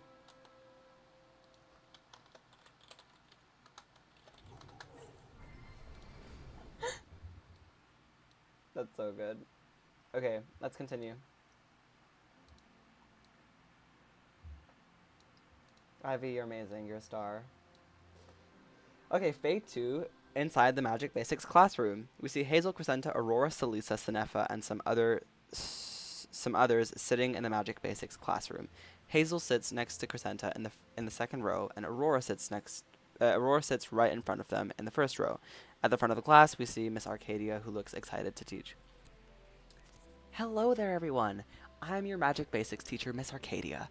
I know things have been crazy with the Gorion attack, and I assure you that we're working on finding out where it came from. But before we get started, any questions? Everyone stay silent. Alright, on to the first thing we'll be doing today. So I'd like to see what all of you are capable of, just so I can get a good grasp of your magic levels. The name generator will select someone in the class, and whoever is picked must come up and perform any kind of magic spell that they know. Remember, keep it sensible. Everyone looks nervous, but Aurora looks confident. Oh, that's all, Miss Arcadia? You're way too kind. Thank you, Princess. Aurora, my name is Aurora. Thank you, Princess Aurora. And then this is Crescenta. Crescenta mocking and whispering in the background. My name's Aurora. Could she be more stuck up? She's the worst. Don't you agree, Hazel? She sure is. Miss Arcadia places her hand on a sharp-looking Larimar crystal that's sitting on her podium. From the crystal, a hologram appears, and it flashes through all of the students' names before landing on Princess Farzana. Aurora suddenly waves her hand over the crystal, and fire comes from it with Aurora's name glowing in gold. She's such a bit. Okay, Miss Arcadia raises an eyebrow in confusion. Okay, so, okay. So, first up, we have Princess Aurora. Aurora's face lights up, but it's clear she doesn't look genuine. No way, I'm first? Of course she'd be the first to go, Crescenta says under her breath. Aurora smirks and gets up elegantly. She turns her head to look at Crescenta as a bit of a jab at her. She walks to the front of the class and gets ready. All right, Aurora, tell us which kingdom you're from, a bit about yourself, and what kind of spell you'll be performing. Okay, well, hello. I'm Princess Aurora from the Fire Kingdom. My brother actually also goes here, and his name is Blaze. I like to think that I'm special and unique because, unlike others, I'm just a bundle of joy. Crescenta scowls and crosses her arms. And then Hazel says, okay, okay, now I see why you hate her so much. Crescenta, see, Hazel, I'm always right. Hazel rolls her eyes. Aurora continues. Today, why am I making her like... Okay. Today, I'll be performing a very, very easy fire spell. It's called Phoenix. Aurora takes a deep breath and closes her eyes. She outstretches her hands, smirks, and accesses her core. The energy coming from her palms mixes together to create a phoenix. She opens her eyes, and the phoenix uses her finger as a perch. Everyone looks amazed and claps for her. You think that was easy? Says Miss Arcadia. Aurora. Well, of course it was. Why wouldn't it be? If I'm going to be the next queen of the Fire Kingdom, I should really step things up, shouldn't I? Miss Arcadia nods and starts to write things down. Aurora goes back to her seat. Miss Arcadia places her hand on the crystal once more, and a hologram appears, flashing through everyone's name before landing on Crescenta. Next, can Princess Crescenta please come forward? Crescenta is annoyed. Now? Yes, now. When you say now, do you mean like now or like now? Now. So like now or like now with like a hesitant tone, you know, like now. If you don't get up here in the next 5 seconds, I will be telling Miss Isla about this. Okay, Miss Arcadia, you do not pass the vibe check. Oh, I just cringed. Anyways, Crescenta gets up and walks forward. I'm Crescenta from the Kingdom of Stars. I don't want to be friends with you, so please don't ask. Thank you! I'm going to make a force field, okay? Okay. Crescenta closes her eyes and tries to perform the spell, but can't be bothered.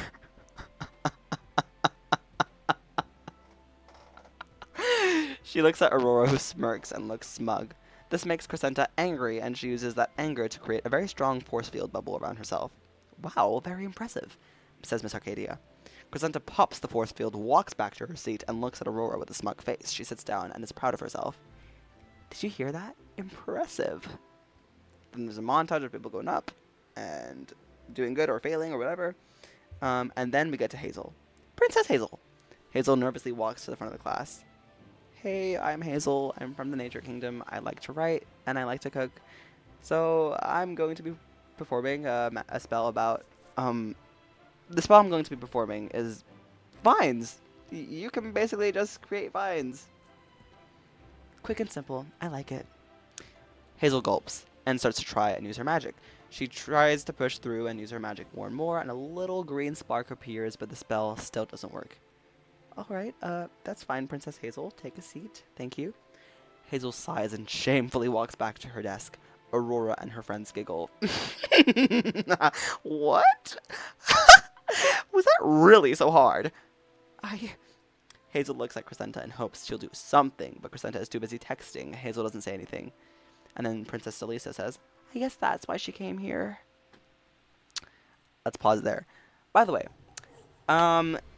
all young royals are forced to come to Sunnyside. Just so you guys don't get confused. It's not like, oh, I'm sending my kid here because of this, and that. It's kind of really bad if you don't. It's like, no kingdom is going to respect you, and when that kid becomes the ruler, they're not going to respect them. Like, hello? You're not going to be a good queen if you didn't go to Sunnyside. Let's see what people think. would all the teachers have traumatic flashbacks of the heirs' parents, since they've either taught or were classmates with them? Oh my God! Thank you, Deb. Yes, yes, yes, yes. And I'm glad that you clarified taught or were classmates with them, because most of the new teachers are like young and were classmates with them. But Miss Isla has like actually taught some of the parents. If I may ask, what are the sci-fi inspirations for the show? I will get back to that. I have no context for any of this. Oh, hi Kitty Garden. I'm just reading like stuff from the old proto Sunnyside. What was supposed to be the second episode. Again, outdated and changed a lot. Why does Miss Isla look like she's picking her nose? She's just rubbing her eyes. Oh my God, Ivy. Why did I see that Miss for a Isla. split second?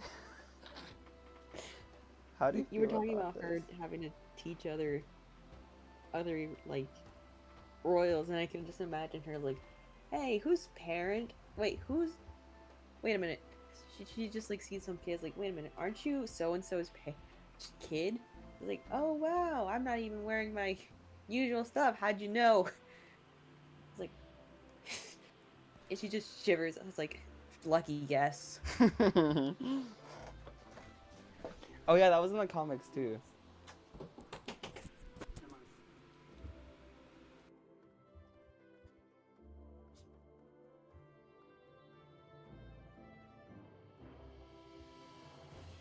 She just walks. She just passes by some kids like, and like flinches like, no, not again.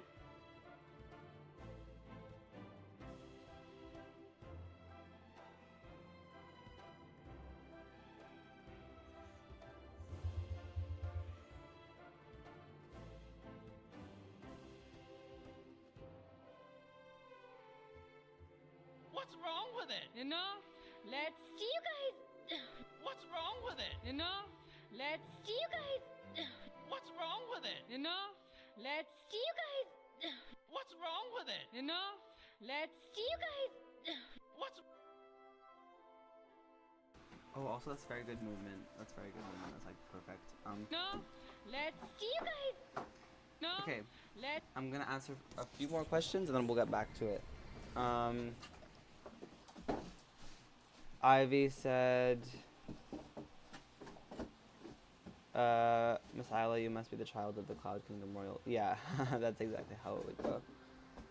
How did you know? Your parents sent me floating in the sky to avoid class. Would Queen Marina and Aurora... Dev said, would Queen Marina and Aurora and Blaze's father get along? Not at all. Not in the slightest. No. So any other thoughts about what was just read? Or should I proceed? Or do you guys want me to proceed? Would you rather we just continue doing this?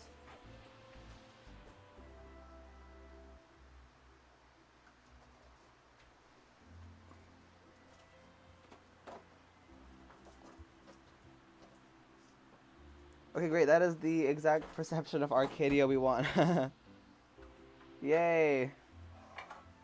Okay. We'll be proceeding. Hello.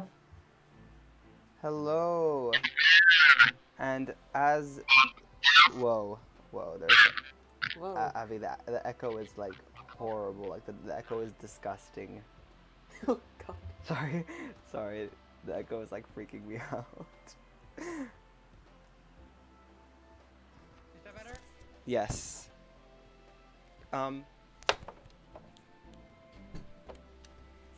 So I'm just reading like some of the old proto Sunnyside stuff to them. By the way, guys, the person who just joined is Avi, one of our writers.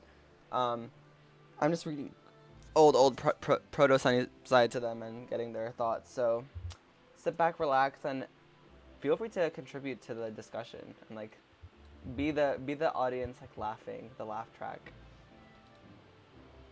This is back when I was a beta reader, right? Yeah, this is back when you were a beta reader. Okay, let's do the next one. Is this gonna be a spoiler? Not really. Okay. Let's go. Okay. Interior, Sunnyside hallway. Continuous. Oh, afternoon, I mean. We see Zephyr, who is staring at Blaze and Glacier, who are walking together. He runs up to them in hopes that they forgot all about what happened yesterday, which is referring to the original pilot. So, how was etiquette class? Glacier and Blaze ignore Zephyr and walk away from him. Zephyr looks down but doesn't give up. He runs up to them again. Are you guys liking the school? Glacier. Do you hear something, Blaze? Blaze. Nope, nothing. Zephyr. You guys are kidding, right? Glacier turns his head and gives Zephyr a look of disappointment. He turns his head back and continues to walk away with Blaze. Wow, some friends you are. Oh, angsty. Next, Sunnyside hallway, continuous. We see River walking down the hallway with his book bag on his right. He sees Hazel and Crescento coming out of Magic Basics. Hazel looks sad, River looks concerned, but keeps walking. Back to Hazel and Crescento. Crescento complains about how annoying Aurora is. I hate to say I told you so, but I told you so. Aurora is trouble, and we need to stay away from her and her little gang. Crescento looks over at Hazel, who looks sad. Crescento looks a bit concerned, but doesn't know how to react or even what to say. Don't worry about her, Hazel. She's stupid. I mean, she makes fun of people just to feel better about herself. That's so cliche. She looks back at Hazel, wondering if she feels better, but she still looks sad. Aurora walks out of class with Selisa and Senefa. Aurora. Too bad there's no Magic Basics class, right, Princess Hazel? I mean, the point of the class is that you do magic. The point of this school is to be the royal you are and perform magic. If you can't do that, you clearly don't belong here. Aurora walks away with Selisa and Senefa. Hazel looks sad. Crescenta rolls her eyes. Hazel walks off. Crescenta thinks about going after her, but doesn't. Oh, womp womp. Cut to inside Crescenta and Hazel's room later. Crescenta sits on her bed with a bowl full of Crystal Crunch in her lap. She's got star-shaped soundlets on and watches a movie on her pink Chris top, which is covered with star and moon stickers. Hazel sits on the floor on her side of the room. She seems to be going through a Magic Basics textbook. Nature.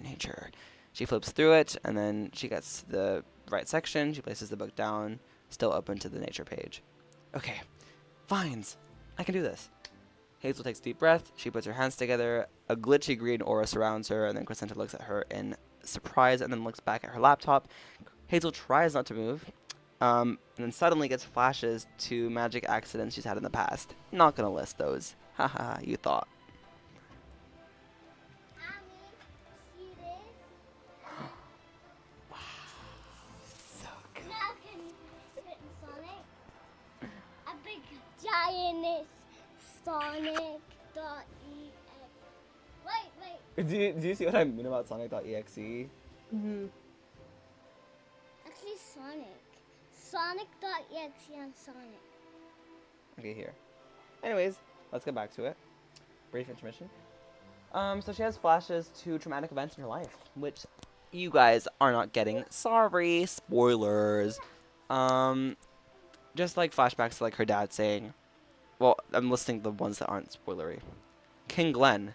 That girl's magic is getting out of control. Queen Clover. Glenn. Whoa. Glenn. Glenn, don't talk about our daughter like that. There is no way she'll be ruling my kingdom if this continues. No. Love, you know she can't control it. I don't care. If she wants to be queen one day, she'll have to learn. We are sending her to Sunnyside the moment she turns 15. I can't live like this anymore. We can't keep making excuses for her. Glenn. Also, we made Hazel's mom so nice. Yeah. Sorry, Hazel. Sorry, new Hazel. You're not getting this treatment. King Glenn storms off in frustration. Queen Clover sighs. She walks the other way and sees Hazel. Hazel! Hazel sobs and her mother looks concerned. Hazel runs off. Queen Clover sighs. I'm sorry. Wow, she cares. That's new. Cut to inside... What? Imagine. I know. Imagine what? Nothing. Okay.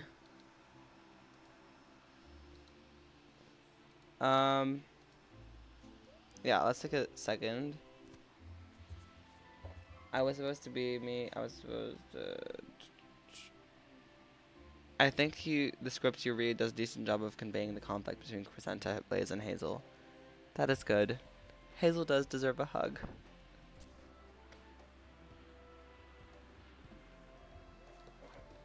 How are you feeling at this current moment, Mystical? Enough.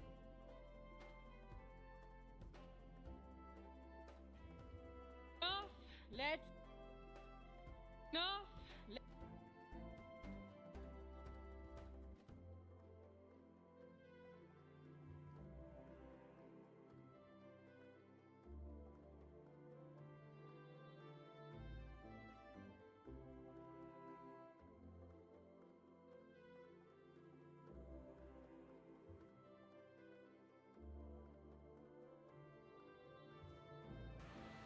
Unmuted.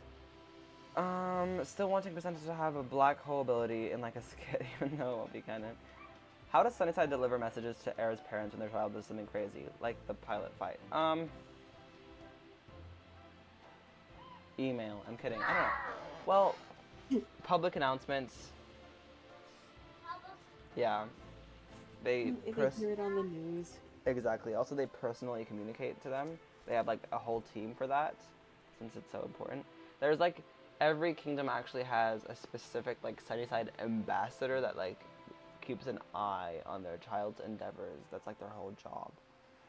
The nanny. Super nanny. Miss Isla is just like the head of all the mini Joe Frosts.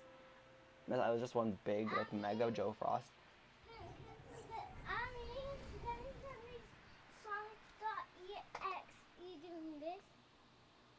Like this. Here, okay. This one? No. Okay, find it. Anyways, so do any of the students have like a secret watcher over? Yeah. Oh, I answered that one. Yeah. So the main four's parents know about the fight. How do they react? Not particularly well, but I guess you'll just have to find out. Okay. Let's see. Yeah, Hazel trauma. Next day, Miss Arcadia. Alright everyone, so yesterday I really got to see where some of you are at. A few of you were struggling, so today I'd like to I'd like some of you to try again now that you've gone through and worked through your difficulties. First, can Princess Hazel please come up? Hazel takes a deep breath and gets up. She slowly starts walking towards the front of the class while trying to avoid all the whispers and giggles around her. She looks determined. Go ahead. Vines. Vines. And then Aurora says, guys, I have a feeling she's getting closer. Aww, character development. Hazel starts to look upset and the aura glitches out again. And then she shakes her head trying to stay strong. The aura is reinforced. She tries to push through and use her magic, but she thinks back to what her father said. That girl's magic is getting out of control. A tear runs down her face. Give me 1 second, y'all.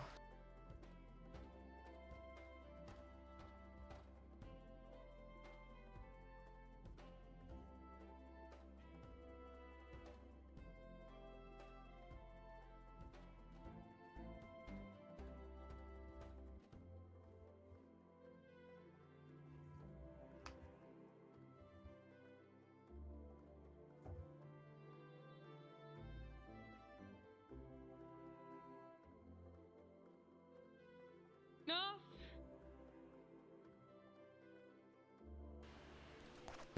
Okay. Anyways. No. A tear runs down her face. Crescenta looks concerned, but other people laugh. And then Aurora says, wow, she needs to cry to use her magic? That's actually pathetic. Wow. So Lisa and Senefa laugh. Hazel starts to look angry. And then Aurora says, can we get this done with? I actually want to get through some magic basics. She's literally wasting all of our time. Suddenly, Hazel looks furious. She opens her eyes and they are filled with green light. A giant beanstalk shoots up from the ground and breaks into the ceiling. Miss Arcadia's jaw drops. Hazel's eyes turn back to normal. She looks extremely anxious and scared. She looks around. Everyone has fear in their eyes. She starts to step back and she looks at her hands in fear of what she's capable of. No, what's happening again? She starts to sob and runs out of the classroom. And then Aurora says, looks like she can't control it. Aurora looks inquisitive and places a hand on her chin in curiosity. Ooh, angst. Yeah, thoughts. Let me know. Then she sings, basically. And the whole sequence is just, like, showing flashbacks to her stuff, to her life. And, yeah. She has, like, a musical moment. Then we cut to River at his locker. We see him placing a book in his bag. He closes his locker and starts to walk down the hall to his next class. While walking, River stumbles upon patches of grass on the ground. What? He follows the grass until he finds Hazel sitting in front of her locker, crying into her knees. He looks concerned and genuinely worried. Hazel? Hazel looks up at him, embarrassed. Oh, it's you. Why are you... I'm sorry, Hey, no worries. You don't need to apologize. River sits next to her. What happened? Are you okay? I mean, it's clear you're not okay, but... So that was a stupid question, but... What's wrong? Nothing, it's fine. Please don't worry about me. That's something I can't control. Look, if something's bothering you, you can tell me. I'm here to help. No, you wouldn't think of me the same. Hazel just continues to sob. River places a hand on her shoulder. Shh, hey. You don't need to tell me anything if you don't want to. Just let it all out. Everything is gonna be okay. Hazel wipes her tears and looks at River. I'm so sorry. I'm so annoying. I know. I'm sorry for being such a pain. No, you're not annoying at all. Please, you don't need to apologize, Hazel. You're being way too nice. Nah, I think I'm being the right amount of nice. River smiles awkwardly. Hazel laughs a bit. Maybe you should go home and get some rest. No, it's fine. It's just, I don't really have the best experience with magic. How so? I've never really been able to control it. Sometimes I just have random bursts. Magic has just ruined my life. Yeah. Hazel stops for a second and sighs. I found it. Guys, let me print Sonic.exe. Give me a second. I just realized that this was the episode where I realized Crescento was autistic, I think. Actually? That makes sense. Yeah, it was the second episode. That checks out. Close the door, please.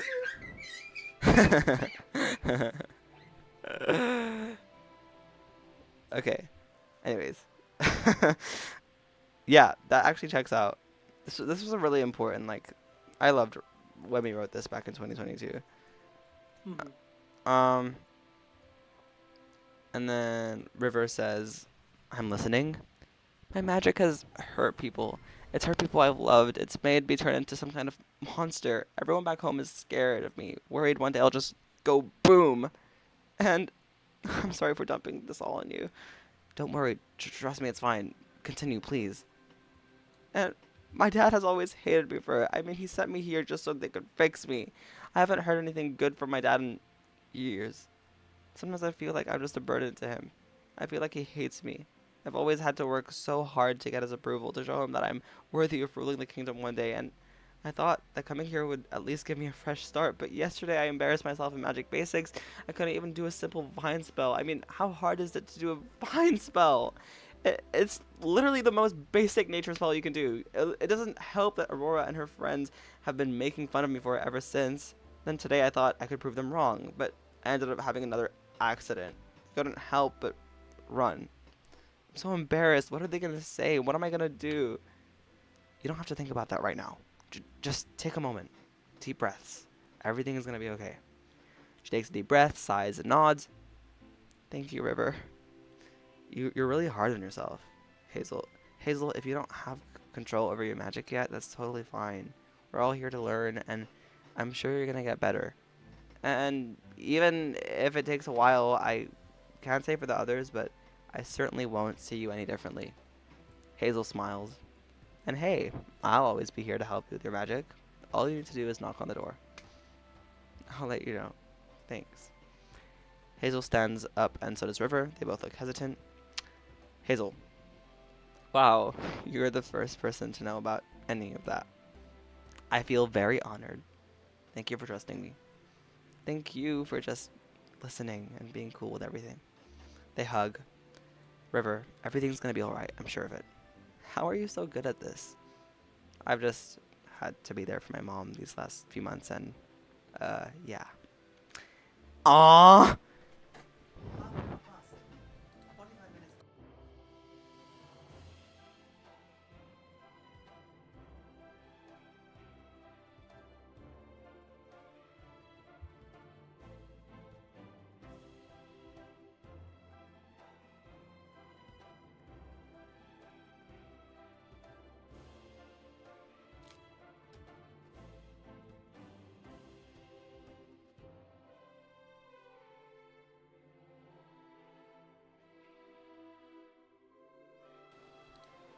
Okay.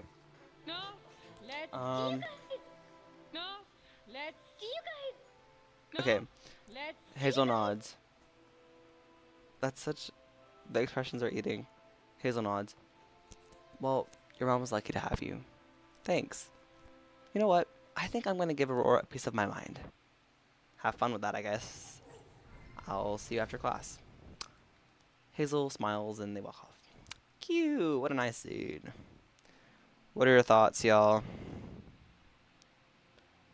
Dev says, I love their dynamic. Kitty Garden says, hold up phone. Hazel sings, let it go, but in reverse. Oh my god, that's so funny. I remember, like after this episode, I hyper focused on analyzing Crescenta and Hazel because it related so much to both of them. No, Yeah, I think that's like a common experience. They have such an interesting dynamic. no, let's. Mhm. Do you guys? No, Get into a fight. We all need River in our lives. Exactly. River is the friend. The man, the legend, the water nerd River. I mean, read up, you will understand why Kitty is holding the phone.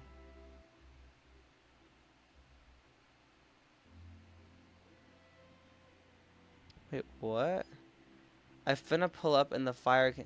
So Aurora is basically a horrible person. I finna pull up... I finna pull up in the Fire Kingdom. I finna pull up. Kitty Garden, hold up the phone. Oh, holds up phone. We have so much friends in here, fun in here. I like friends. Luke, you have so many friends here. Dev, will we ever see a flashback of one of the heirs' birth announcement? It'll be interesting to see how their kingdom reacted. Like a Simba moment. Yes.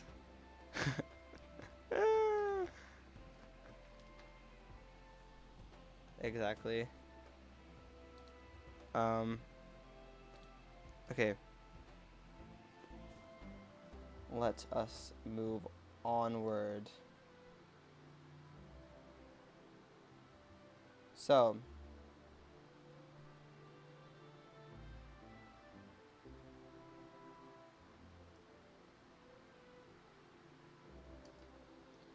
okay.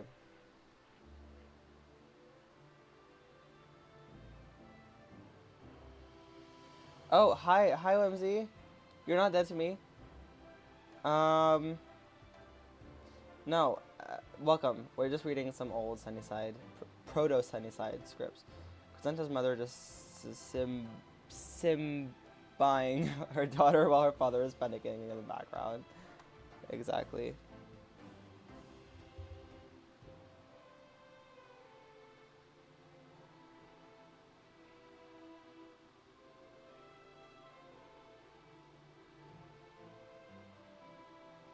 Give me 1 second. Okay. Anyways, Crescenta's mother... Okay, I'm gonna continue reading for y'all. Just want to check the server real quick. Nothing's happening. Good. Are you just doing like, Never mind. I trust Mystical. Mystical's eating this up. Okay. You feeling better, Princess Hazel? Okay. Back to... Now we're outside the school. Okay, the students walk out of the school. We see Hazel and Crescenta among them. All of a sudden, Aurora, Senefa, and Celisa show up. Have you been healing from your little tantrum earlier? You feeling better, Princess Hazel? Hazel looks determined, ready to stand up to Aurora. Well, And then Crescenta says, "Oh my gosh, Aurora, knock it off. Say one more thing, literally one more thing, and you're gonna be in big trouble, boo. Don't mess with me, girly, because you will regret it." Oh wait, you already knew that. You obviously haven't forgotten now. Every other time I have absolutely obliterated you, right? Guys, if I messed that line up, it's because it has to be said really fast. That's the priority. I hope you could decipher what I was saying. Anyways, Aurora then says, "You really love yourself, don't you, Cress?" Crescenta, "Yup, glad you noticed, Aurora." "Yup, glad you noticed, Aurora." So she doesn't say Aurora, she says Aurora. Like, you know, because they know each other, because they used to be friends. Cute. Aurora roll. This is like such a Chapel Roan moment. Such a good luck babe moment. Kidding. Oh. Okay, anyways. Aurora rolls her eyes and walks away. Crescenta smirks with pride, thinking she's made Hazel very happy. But Hazel looks disappointed that Crescenta stole her thunder when she was finally ready to stand up for herself. Another day, another sleigh, right, Hazel? Yeah. Crescenta in Hazel's room. Later. And then Hazel narrates. So, like, at the end of each episode, we had this thing where, like, a different character would narrate. If, like, the episode was centered around them. I think we'd still carry that on through the actual series. Hazel said, "Today was a weird day. I really thought I could just take a break from everything, but I guess I always knew that this would happen. I really appreciate River for what he did. He doesn't even know me that well, but he still listened. He cared. I really think I can trust him and that I've got a friend in him." Then basically we just show Queen Marina on the Chris call mirror thing with River, and she basically says, "Try to befriend Zephyr," and he says, "I don't know, Mom, he doesn't seem like the type to," and then he just doesn't want to make his mom even more tired, so he's like, "Fine, I'll try." And then she's like, "That's my River." And then Hazel says, "I don't even know how to feel about Crescenta. She's really frustrating sometimes and she can get on my nerves, but I think in a weird way she cares too." And then we just see Crescenta sitting in her bed with, like, looking cozy. And Zephyr, I don't know anything about him. Seems like he already knows a couple of people at the school, but apart from that, he's a mystery to me. And we just see Zephyr fidgeting with himself, like, insecure. But hey, I guess I made a friend. Maybe, just maybe, I can start to control my magic a little better. We'll see. And that's what was episode 2.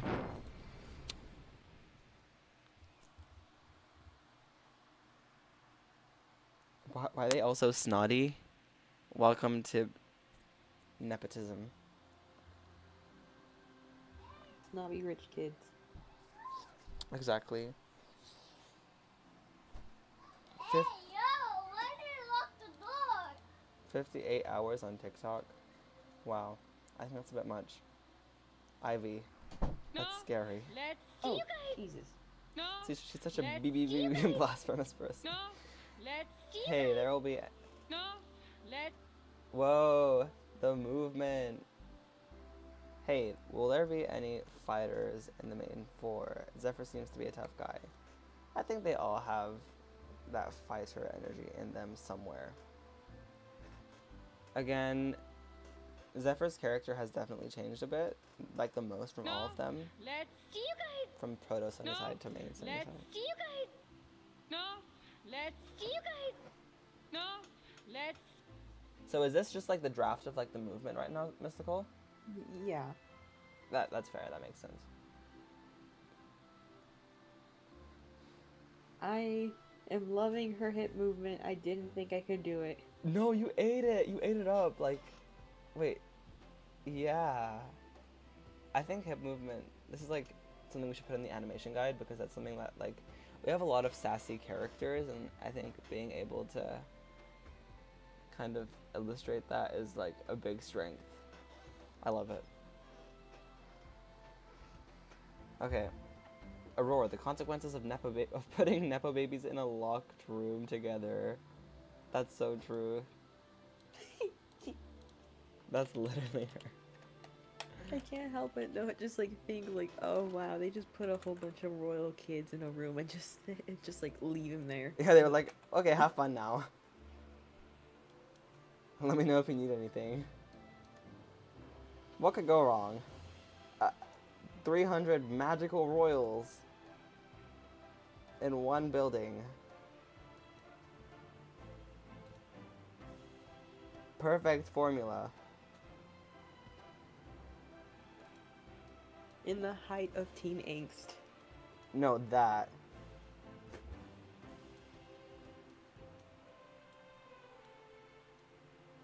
I'm scared about if I can even touch the third one for y'all. Is there like a way to summarize it? I'm just thinking. Have I read this to you, Mystical? Which Have I? Because I always forget who has been read to. No, you haven't, have you? No. Oh, I this was is in all the new. comic department. Oh yeah. Cute. No, it's not that bad actually. These are the first few. Fine, let's get into it. If no one has anything else to say, interrupt me, guys. If you really want to interrupt me, please interrupt me. I'm totally okay with it. Everyone in my home seems to love it. Okay. This episode is called The Weak Prince. What a harsh name. Again, we're back in Magic Basics. Miss Arcadia is talking to Zephyr. Prince Zephyr, I need to talk to you. I need to talk to you. Do you mind staying back? It's about your magic. Zephyr goes to Miss Arcadia's desk. What is it you need to talk to me? What is it you need to talk to me about? I noticed your lack of confidence in your magic. You have been struggling for the past month, and many students have improved at this point, but you're still you're still stuck at stage 1. Well, I think I've improved. I want to believe you, Prince Zephyr, but I can't. Oh, that's humbling. I can see that you're scared of something. Something is holding you back. It's okay to have doubts. That's what I am here for. I know you have potential deep down inside of you. You just need to harness that potential and let it free. While she's talking, we switch to River going back to Magic Basics because he needs to ask the teacher something, and he overhears this conversation, basically. But how do I do that? That is something you need to figure out on your own. I am always here if you need help, but you must be the one to unlock your potential. Try and start with some simple practice spells. That'll help you get on the right track.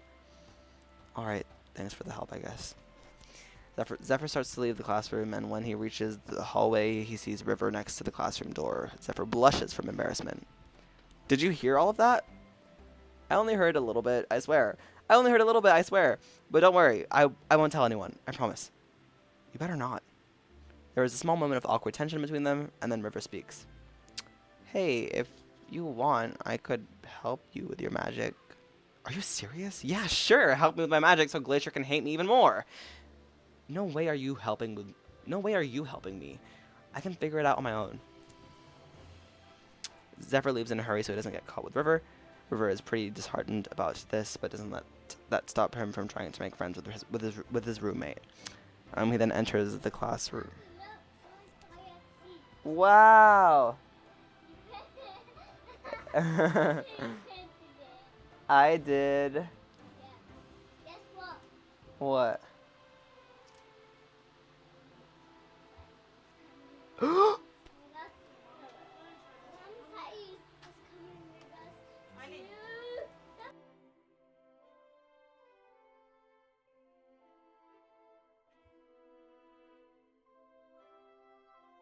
Anyways, let's continue. Inside River and Zephyr's room. It's around 8 p.m. River's studying. Zephyr's on his side of the room practicing for Magic Basics. And he's struggling to do a wind spell he was assigned to practice. Ugh. Why won't this stupid spell work? Zephyr tries again. The spell doesn't work. Zephyr starts to get upset to the point where it brings tears to his eyes. So this is different from Hazel because Hazel's out of control. Zephyr can't even make it happen. That's the difference. Like Zephyr, he just can't. He can't do it. Why can't I do anything right? One simple spell and you can't even do that, Zephyr. River hears this and turns around in his chair. Ominously. He sees Zephyr on his bed about to break down. River gets up from his chair and at his desk and walks towards Zephyr. Hey, it's okay. You just need to practice some more. My offer still stands if you want my help. River sits on Zephyr's bed. Zephyr turns to look at River with an angry expression and tears in his eyes. Zephyr stands up. Like I said before, I don't need anyone's help, especially from you. I can do this on my own. Just leave me alone. Just leave me alone. River gets hurt by Zephyr's words. River has a sad expression on his face. Oh, okay. I'll leave you alone then. River gets up from the bed. He stops and thinks about what he said to Zephyr. Stops and thinks about what he said to River, but he shakes his head to clear his mind and continues to do the spell. Zephyr. So then River's like doing his own thing. Zephyr's doing his own thing, but he's guilty, and then he still has a sad expression on his face and sighs. I didn't mean what I said. I'm just angry at myself. I can't create one controlled gust of wind, and I'm embarrassed about it. Everyone else is getting so good with their magic. Everyone else has time to learn to learn how to use their powers. They've had teachers. Help from their teachers. And then, well, there's me. River looks at him with sympathy, but he is still pretty sad about earlier. And then Zephyr says, I think I'll take you up on that offer. I mean, if you still want to help me. River perks up and looks at Zephyr with a hopeful look. Really? You'll let me help you? On one condition, though. And that condition is... nobody can know about this. I don't need Glacier knowing I'm getting help. Got it. Zephyr and River shake hands to seal the deal. We then see River helping Zephyr with his magic. Both of them are smiling and talking, kind of look like they're friends, and the camera zooms out while facing them. Cut to Crescenta talking to her mom. Oh, I can't read this scene to you. Sorry, guys. You thought you could. Fade to outside Sunnyside. At the front of the school, we see Crescenta and Hazel walking together. Hazel has a bored expression on her face. She reads from her Magic Basics textbook. Meanwhile, Crescenta's talking. Crescenta, today's famous fabulous was horrible. Who in their right mind would spread lies about their BFF? Especially treating them wrong for years. And how could Myra just break Calpana's wand like that? So much for living in the Sweet Kingdom. If I was her, I would drop her ASAP.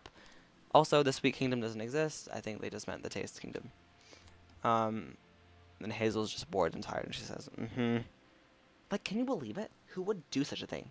Crescenta looks over at Hazel to see her not paying attention to her. Crescenta gets annoyed. Are you even listening to me? Gosh, why don't you ever listen? Maybe it's because I don't care what happens to famous people. You need to listen to what happens in my life so we can be friends. Friendship is a lot more than that, Crescenta. Let's talk about something that we both like, so one of us isn't bored. Fine. Let's talk about plants since you like plants. Hazel sighs. I give up. I'm going to bed early. Oh, sorry. I'm gonna head to class early. You said to talk about something we both like. You like plants, don't you? See you after Sonic language, Crescenta. Hazel leaves Crescenta's side and heads to class early. Wow, that was rude. I love Crescenta so much, you guys. I actually don't think I changed much about the way we wrote her. I barely have any regrets, honestly. Let's see what people are saying. Dang.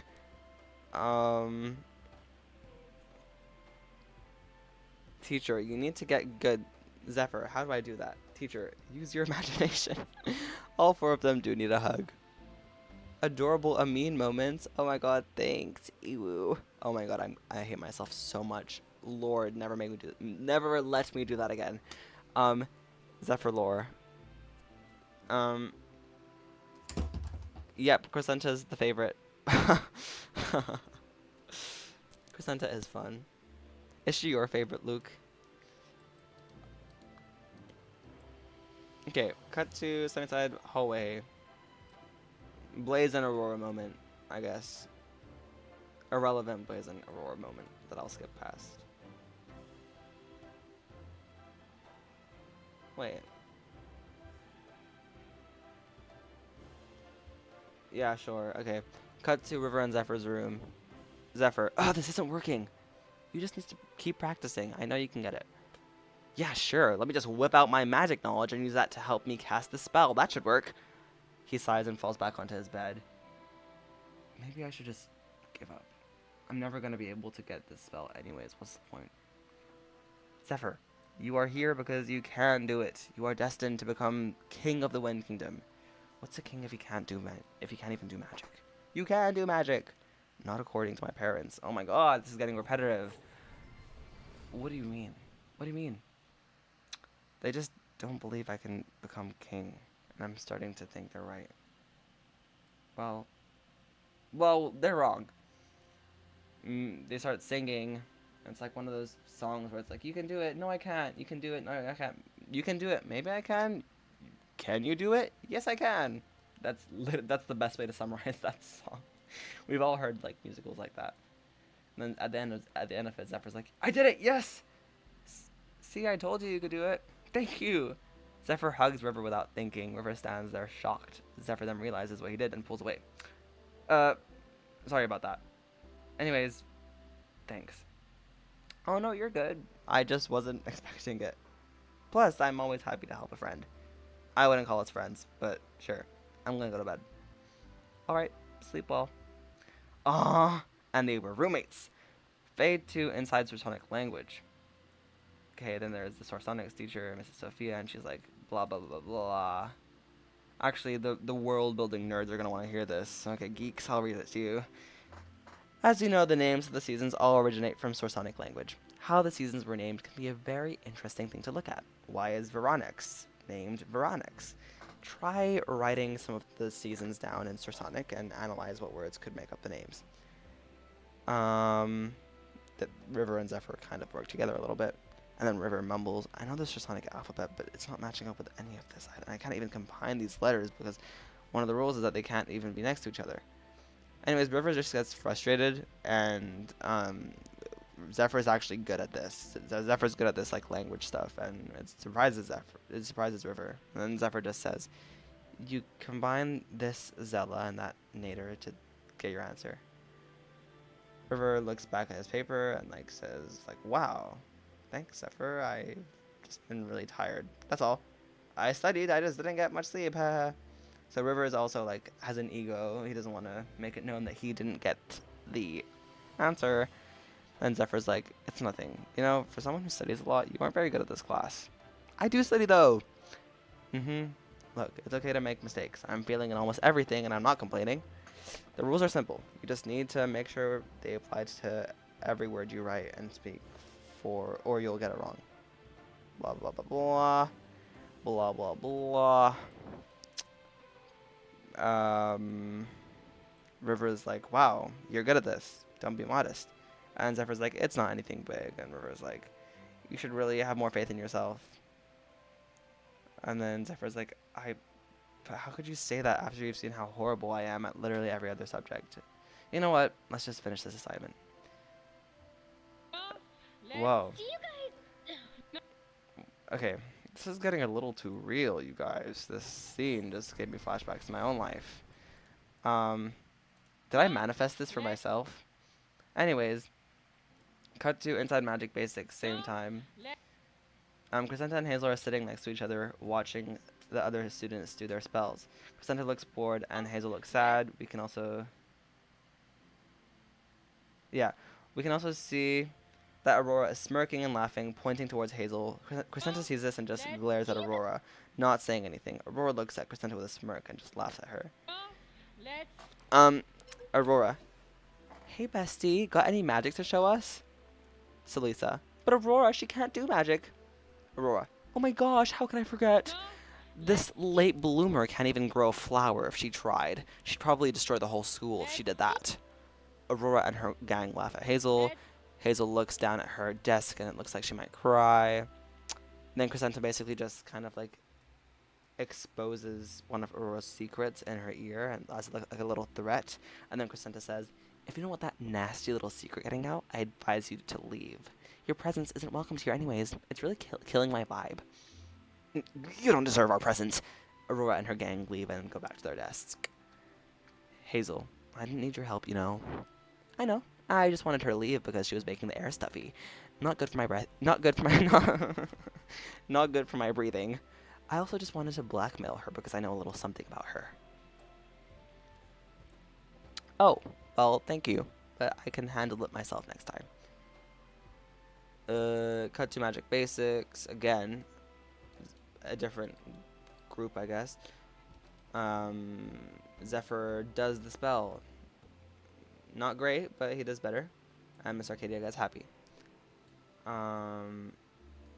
Whoa.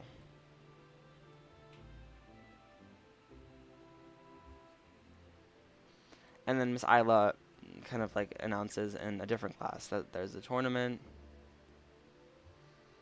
Oh, and then she talks about the grind attack. Okay. Then Miss Isla says, anyways, this announcement is a big one. This announcement is a big one that I think you will all enjoy. Senefa then says, is it about the grind attack? And then Miss Isla says, no, it is not. We're working on identifying the source and trying to find out how it broke through the force field. If I may continue with my announcement, everyone will get to go home. Now, this event happens every 10 years, and it's an exciting one. We will be holding a tournament in 5 months. You are a lucky bunch to participate in the tournament, and I was 1 year short of being able to join. Blah, blah, no one cares. Blah. And then Aurora... And then Glacier and River are the only ones who actually want to.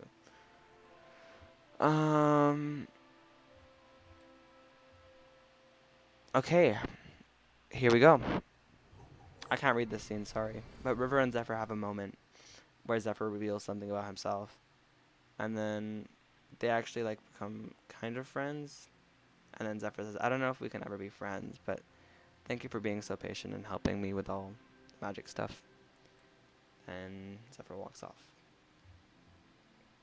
The narration. These past few days have been crazy. I was told to have confidence in myself, but I don't. I don't know if I ever will when it comes to magic. I still want to show Glacier that I can be useful, but how can I when I don't even know magic? But on the bright side, I'm slowly getting the hang of it. So that's a plus. Cut to another, just showing Crescenta on her laptop and Hazel looking at her phone. Crescenta and Hazel are still a mystery to me. One thing is obvious though, they definitely have some tension between them. I wonder what's happening. Cut to River and Zephyr's room, Zephyr studying. I still don't know, I still don't understand River very much. He seems like he wants to be my friend, but why? Why is he helping me with classes? What does he want from me? Doesn't matter. What does he want from me? Doesn't matter. I guess I appreciate his help for Magic Basics class, but I can't be friends with him. I trust Glacier's opinion on River. I don't know. When I was helping him with Sorsonic, he seemed like he really appreciated the help. Whatever. All I need to know is to watch my back around him. Maybe then I can understand him better. But you know, maybe one day we could be friends. Just a thought though. That's it. That's how that one ended. Yeah. Well, I think Proto Sunnyside is an experience. I don't know if that's good or not.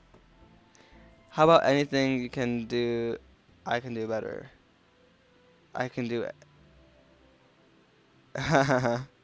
I get the reference.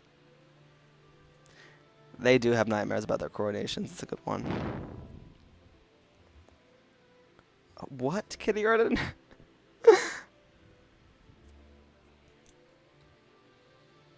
What? Kindergarten said, imagine having a nightmare about showing up to your coronation in your underwear. Hello? That's such a good pose, Mystical.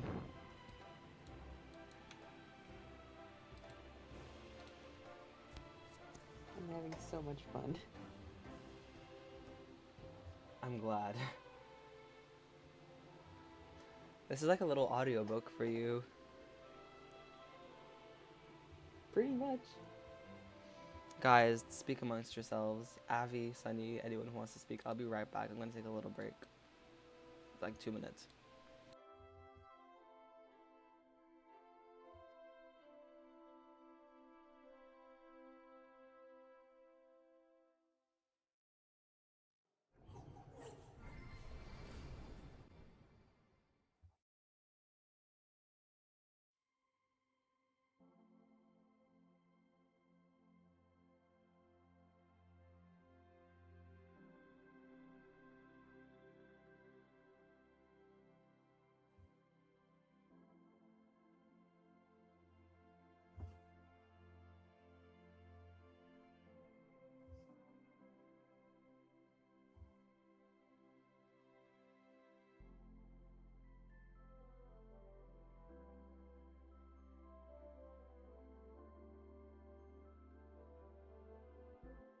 Miss Isla doing the lesbian pose is sending me. Doing the what? Dev Atelier says Miss Isla out here doing the lesbian pose meme.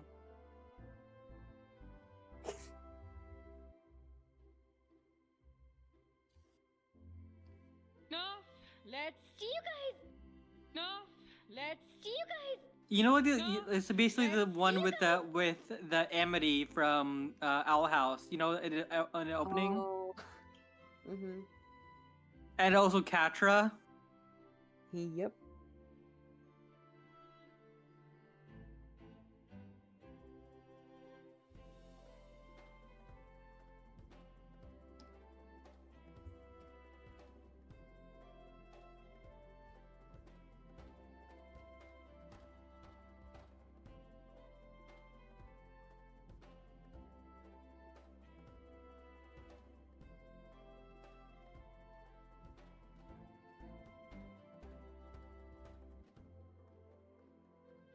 Hello. We were talking about the lesbian pose meme and how Miss Isla is doing it. No, I just noticed that the moment I sat down. Oh my god. No, the funny thing is, in the last TikTok, I was trying to like find our characters doing that pose, but I couldn't. And funny enough, Mystical has made that desire a reality. Oh. I mean, if anyone's a lesbian, it's probably Miss Isla, honestly. Make those cleanup artists work, Mystical.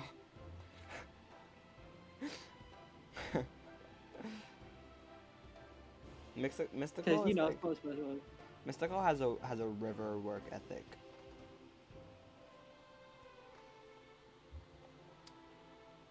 I don't know how bad Aurora will be in actual Sunnyside, but I want to see a redemption arc for her. Oh. Interesting take.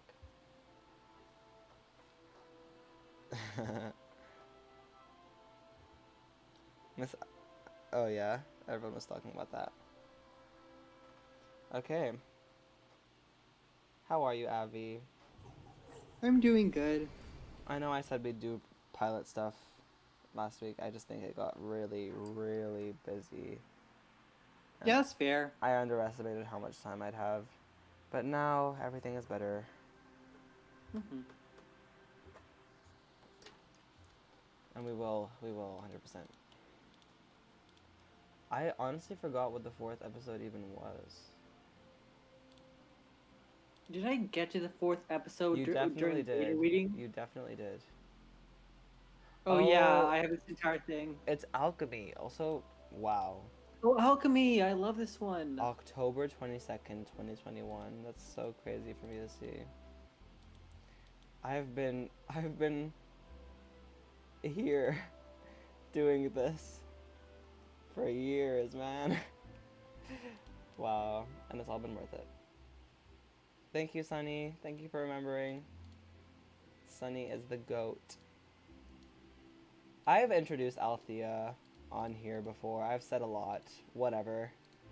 The Deuteragonist. The Has-Been Hotel creators spoiled the whole plot before this pilot came out, so I'm technically not doing that. To each their own.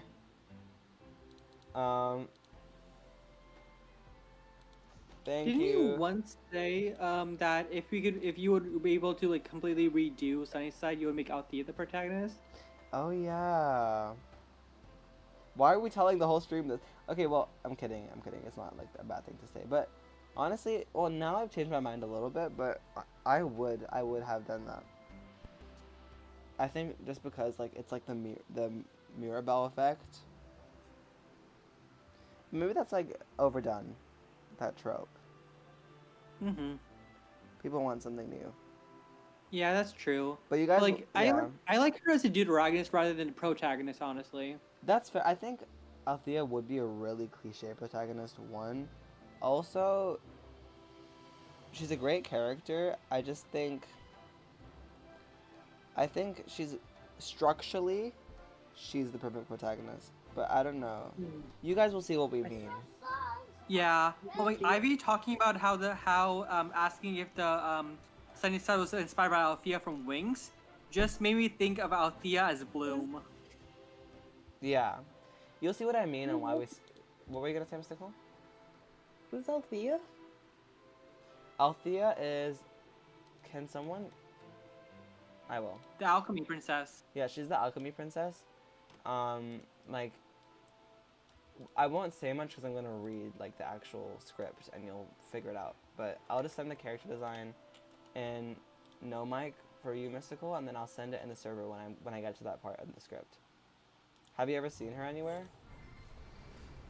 Don't think so. Okay. Yeah. I love Althea's family, right? honestly. She's just gonna be a fan favorite. Let me get my croissant. 1 second. Oh, I just quoted a meme by accident. A Vine. You made me drop my croissant. You almost made me cry. Dang it, But I'm honestly, not- Althea's entire family are amazing characters. Oh. She comes from a line of great people. Influential people.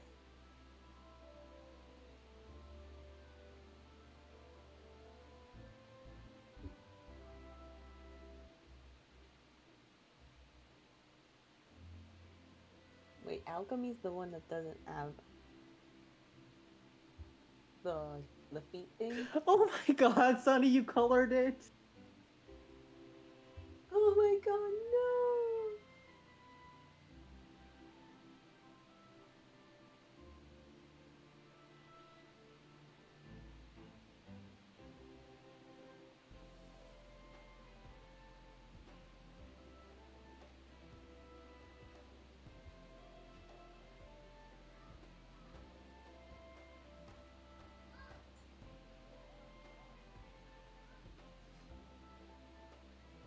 Is that wooden statue on the side of on wooden is that a wooden crescenta statue on the side of the screen, an invisibility statue like from Drama Island? No, it's Croissanta.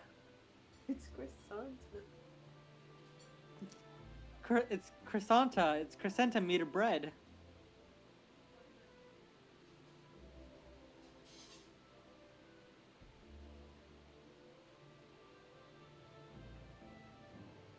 Star magic? No, carb magic. Carbohydrate magic.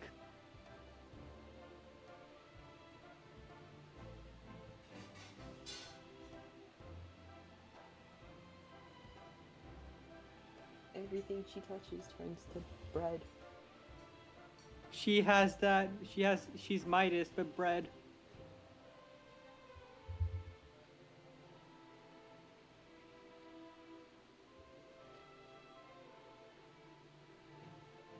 Oh my god, I just realized something about that pun. No? I don't think I can say it though. Oh.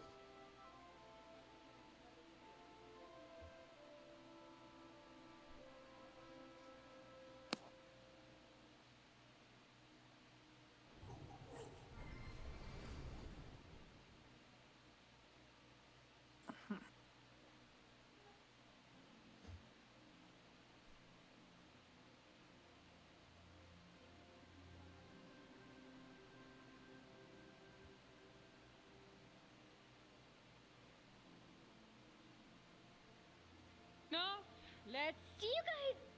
No, let's see you guys. No, let's see you guys. No, let's see you guys. No, let's see you guys. No, let's see you guys. Gotta go fast. No, let's see you guys. Why are you singing the Sonic X theme every time you come back? Oh, he's not back yet.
Thanks, Mom. Love you.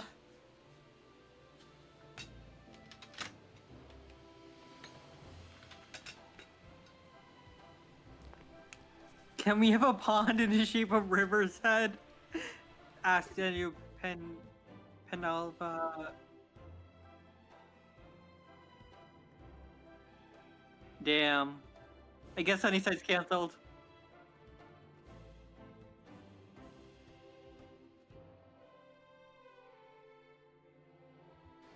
Hey, I'm back. Sorry, thank you for sticking around. And Avi, continue. What were you saying? So, can we have Daniel Penn Alva Panigel asked, can we have a pond in the shape of River's head in response to the croissanta? Oh, oh my god. Sure. I love that. Okay. Oh my god, is everyone still here? Hello, Avery. What were you gonna say, Avi? What if we have a cactus in the shape of Hazel? Or a succulent? A bush. Oh my god. Or a bush. I like cactus better though. I don't know why. Has character. And Crescenta's just like a star that like looks really like Nebula. grumpy. You know how like nebulas can be like all sorts of weird shapes? I just thought the best Like, episode concept. Sorry, continue. Oh, You know how nebulas can be like all sorts of weird shapes? Like Yeah. there's like a nebula shaped like a butterfly and Oh stuff like yeah. that. And, like a nebula shaped like a skull. Like a Crescenta shaped nebula. Yeah. A funny episode concept would be like where they have to do a play of their kingdoms and they're all just like, we just see Hazel like dressed as like a cactus and like Crescenta's like wearing a star costume and looks like so over it. And like River's just like a bubble. Like it's just, that'll be funny to see. No, the Foam Kingdom would be a bubble. Oh, he would be like A fountain. a fountain, yeah. Okay. Or like an H2O sign. H2O just said water. Have you guys ever watched that show, by the way? Oh, I've seen clips of it. No. Or Clear. The condensation. Okay. Inside. Crescenta, the perfume ad. Oh. This perfume is so fantastic. Smells exactly like. Oh my god! Wait. We have so many funny things that we could do with this show.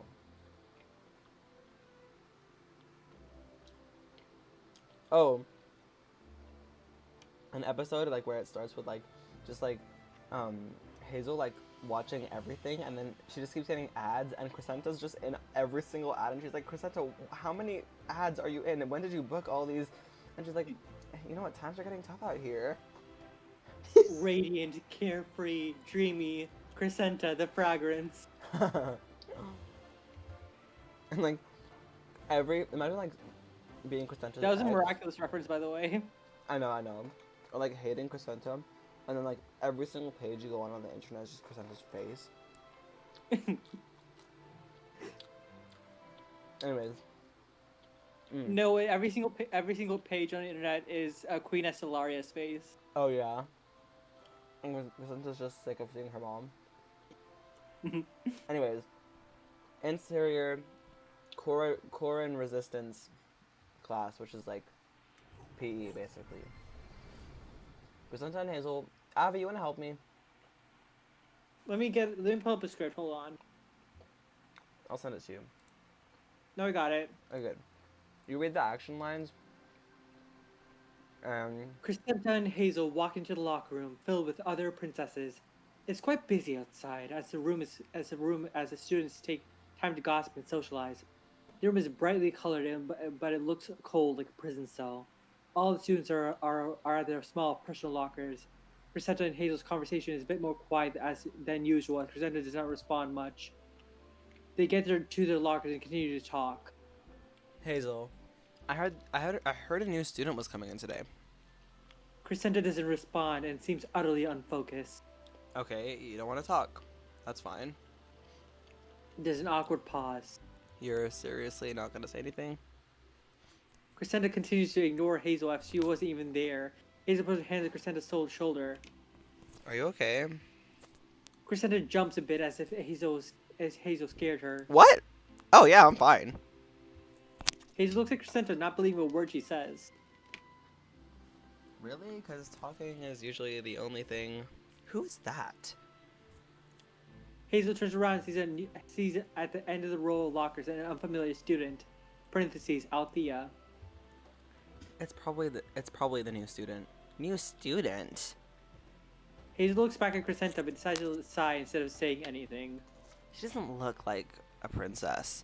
I mean, look at her clothes. They're so bland. What kingdom is she even from? And she's so small. The unfamiliar student's clothes are vague in appearance, not having clear magic or elemental design on them. They are not in a style commonly associated with the royals. Although the student looks very confident and proud, her clothes are a bit more humble, like Hazel. I don't know, but obviously she's a royal, otherwise she wouldn't be here. Althea places a few things in her locker. As she puts them in her locker, a bag from her pockets falls out. A shiny rock spills across the floor and from a little bag. Althea stares at the rock. Good job! That's Althea to the rocks.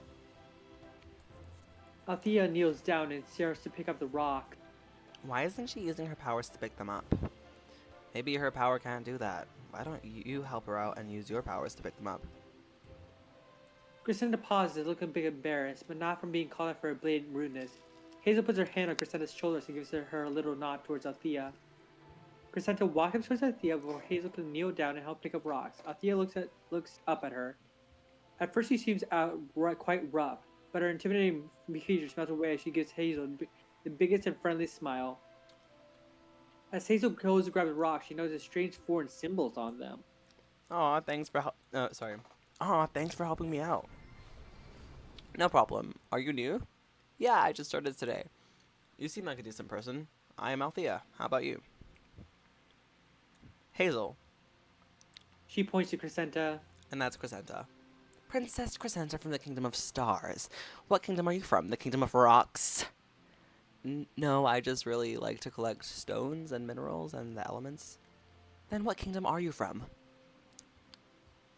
Althea's smile becomes a bit crooked with a subtle nervousness. She doesn't respond, but puts her focus back on her rock. Before Hazel or Crescenta can say anything, the bell rings and Mr. Topaz walks in. The bell is rung. Get to the gym immediately. If you don't get there in 5 seconds, it'll be 10 extra laps for all of you. All the students rush towards the exit towards the field. Crescenta looks back, grabs Hazel, and starts walking towards the door. Hazel looks back at Althea, still picking up rocks and putting them in her bag. The teacher starts walking up to her, looking very angry, but Althea doesn't look scared at all. And continues to leisurely pack out her things. Hazel and Crescenta are out the door before she sees what happens next. So, that's like that scene. I'll send you guys a little Althea character design. Whoa, people are talking. Posting all the screenshots. If you go to the community server and check, give me 1 second, you guys.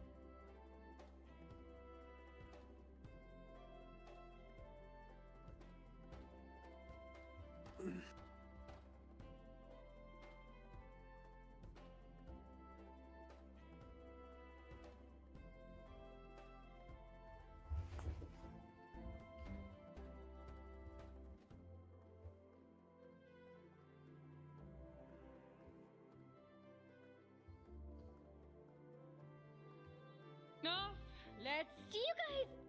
No, let's see you guys. No, let's see you guys. No, let's see you guys. No, let's see you guys. No, let's see you guys. No, let's see you guys. No, let's see you guys. No, let's see you guys. No.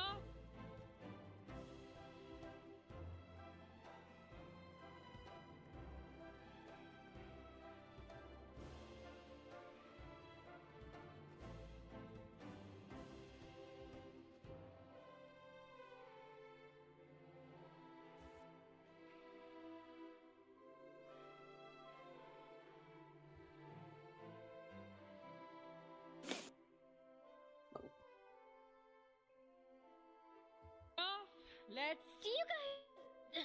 No, let's see you guys. No, let's see you guys. No, let's see you guys. No, let's see you guys. No, let's see you guys. Okay, I'm back. No, let's see you guys. Oh my! I want to see this. Wait, I want to see this. I want to see this. I want to see this.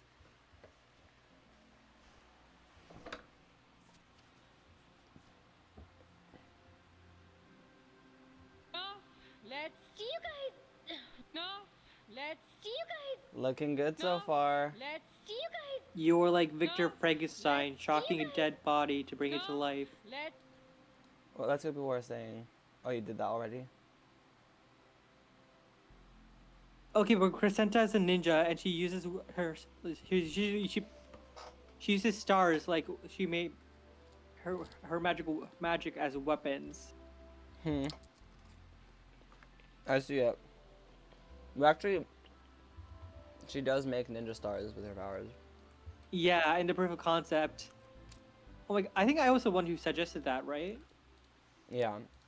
So the character designer I just sent to the community server is Althea, the princess that we're talking about in this, like the princess who was picking up the rocks, who's small and like doesn't have heal emblems, and who basically looks like a mortal. Cut to inside magic and inside PE later. Avi, you can read the action lines. The other students are running laps against the walls of the gym. It's clear they're out of their normal outfits and into the clothing more suited for PE. We see River, Zephyr, Aurora, Glacier, Blaze, Lisa, and Sinefa among the students. Crescenta lies on the gym floor painting. Hazel looks more composed than other students, only being the only one still standing. How can you do this without dying? It's not that hard. Then again, I have to do a lot of physical stuff at home, so I'm just more used to this stuff than you. Althea is the only student still on the track doing laps. 10 more laps for you, Althea. Okay, coach. Althea rolls her eyes. Okay, coach. Did you just roll your eyes at me? 2 more laps. Although Althea has been doing laps more than the other students, she does not appear to have even broken a sweat. Crescenta looks at Mr. Topaz, yelling at Althea. Topaz is going really hard on that girl. He's hard on everyone. Yeah, but he's like being extra tough. He's not having all of us run the laps like he said he would. It's only her, and she hasn't even done anything. Hazel looks at the new girl with compassion. The new girl looks completely calm and running at a steady pace. She notices Hazel staring at her and gives her a big, bright smile. I'm gonna go run with...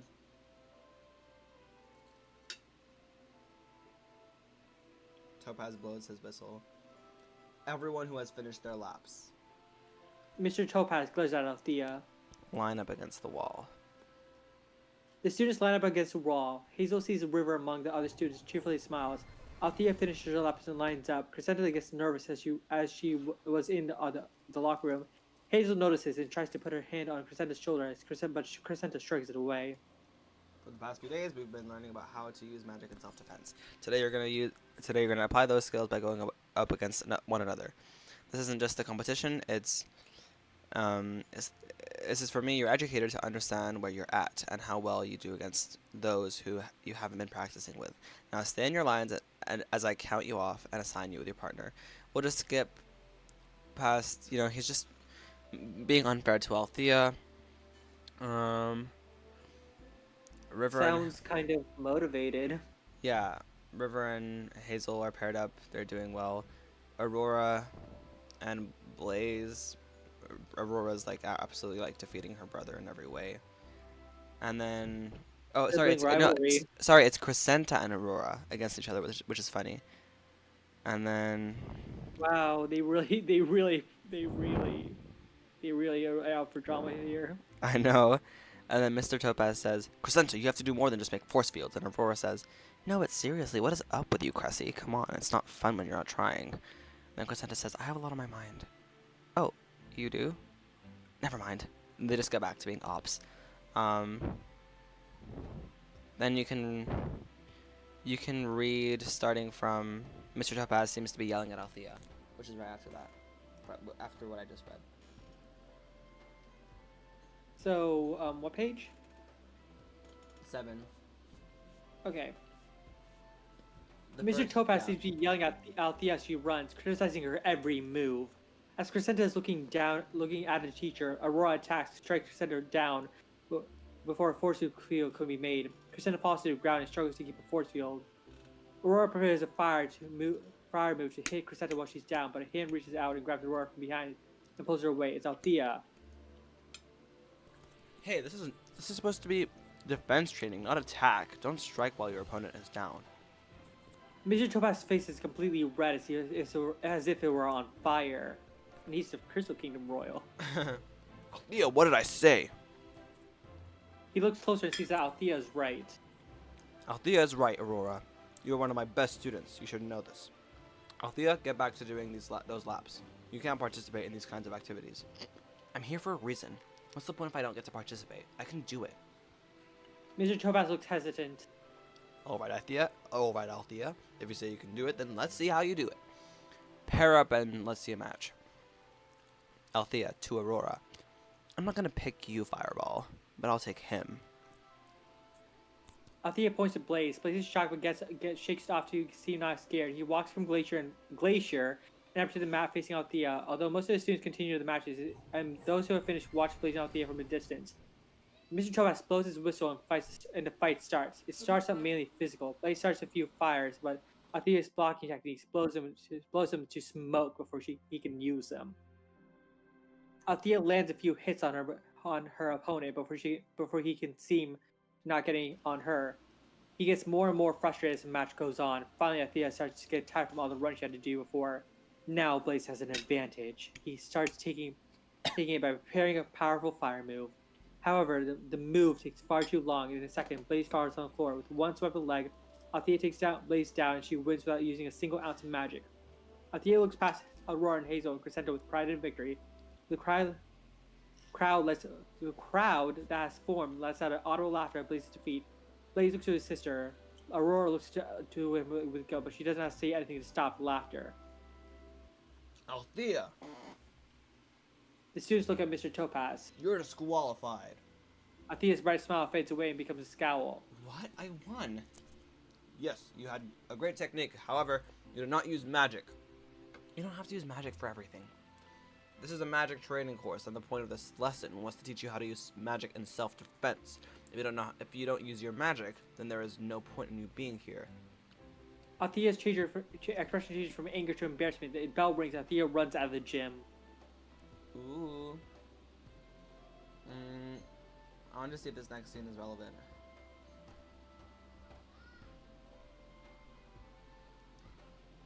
Okay, let's just skip to, basically, they're in etiquette class.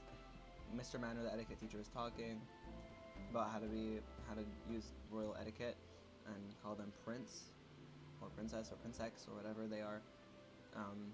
Just like use their formal title. Just start from the action line at the end of page 9. At the end of page 9, suddenly in the middle of Mr. Manor speaking. Let's see, page 9. Like from voice fades out as Hazel tries to run to focus on him. At the end of page 9, suddenly in the middle of Mr. Manor speaking. The door suddenly opens up. Althea walks in. Her eyes are red, but when she locks eyes with Hazel, she gives a big, bright smile. It is a bit crooked, but it's still there. Mr. Manor stops his lecture and calmly looks at Althea. Excuse me, princess, you're late. If you were here on time, you would know that it is one of the first rules of etiquette to always be on time. She nods. But since this is clearly your first day, I'll let you off with a warning. But I will be watching you. The teacher continues to lecture as Althea sits down at the only seat available, away from Hazel and Crescenta, but close to Aurora and Blaze. Blaze tries to avoid eye contact with Althea, but Aurora gives her the death stare. Can someone explain to me what bloviate means? Multiple students raise their hands, but Mr. Manor looks right past all of them and points his attention towards Althea. How about you, princess? Althea stands up. Althea. Princess Althea of... Just call me Althea. You don't need to say princess. The class giggles. Ha ha ha ha. But that's the thing when it comes to royal etiquette. We must make sure to say prince and princess. It's of the utmost importance. I can't believe how many times I've had to repeat that. Do you know what bloviate means? No, I do not. We went over it yesterday. This is my first day. Well, that's what happens when you're late. It's not like I had control over that. Now tell me what bloviate means. I don't know. Aurora starts to laugh. She turns towards Lisa. How does she not know? We learned this in kindergarten. She obviously doesn't know royal etiquette very well. But I mean, that's already obvious from her clothes. Other laughs come out as students were in agreement with Aurora. Althea sits down with a smile fading away. Since Princess Althea does not know what bloviate means, who wants to explain the definition? Then then Blaze embarrasses himself, and then Aurora explains. Oh, and then he says something stupid, and then Mr. Manor laughs a little bit. And he says, "It is when you talk extensively on a topic you know nothing about," which kind of like actually destroys Blaze because that's what he did. You can start from the action line right after that line. Louder laughs come from students. As Blaze slowly sits down, phrases such "How does he not know that?" and a sarcastic "Good job" is heard from the crowd. Blaze looks to his sister as laughing and rude comments do not stop. Aurora looks at him, but does not say silent this time. She stands up. Mr. Manor, isn't it rude to laugh at someone who makes their best attempt even when they fail? Yes, it is. So now can we all quiet down and show a bit more courtesy to your fellow student? Blaze at least tried instead of giving up and saying, "I don't know," so give him your respect. Aurora gives a death stare to all the students in the classroom. Everyone quiets down and doesn't say another word. There is an awkward silence. Everyone is surprised at Aurora's outburst, especially Crescenta. Well then, now where were we? Mr. Manor gets back to his lecture as if it never happened. Hazel quietly gets up talking with her chair with her and sits next to Althea. So then Hazel says to Althea, "Are you okay?" Well, I was embarrassed in front of 2 classes now, and I learned that Fireball was a huge hypocrite. But I'll survive. Worse has happened. Hazel gives Althea a kind smile and touches her arm softly. Althea gives a genuine smile back and takes a deep breath. You're really nice for another royal. Thanks. I needed this. Althea looks at Crescenta, who's still stressed. But I think you should really be asking about your friend. What's wrong with her? I have no idea.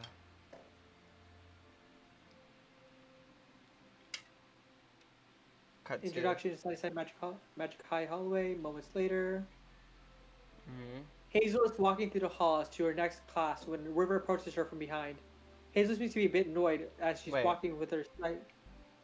Let's just cut this out. Okay. Hazel just talks to River about Althea. Whatever. Okay. Then we cut to scene 5. Intro to alchemy class. Hazel enters the classroom filled with tables covered in scientific instruments. Painted across the walls are strange symbols in a not familiar to any known language, not even Sorsonic.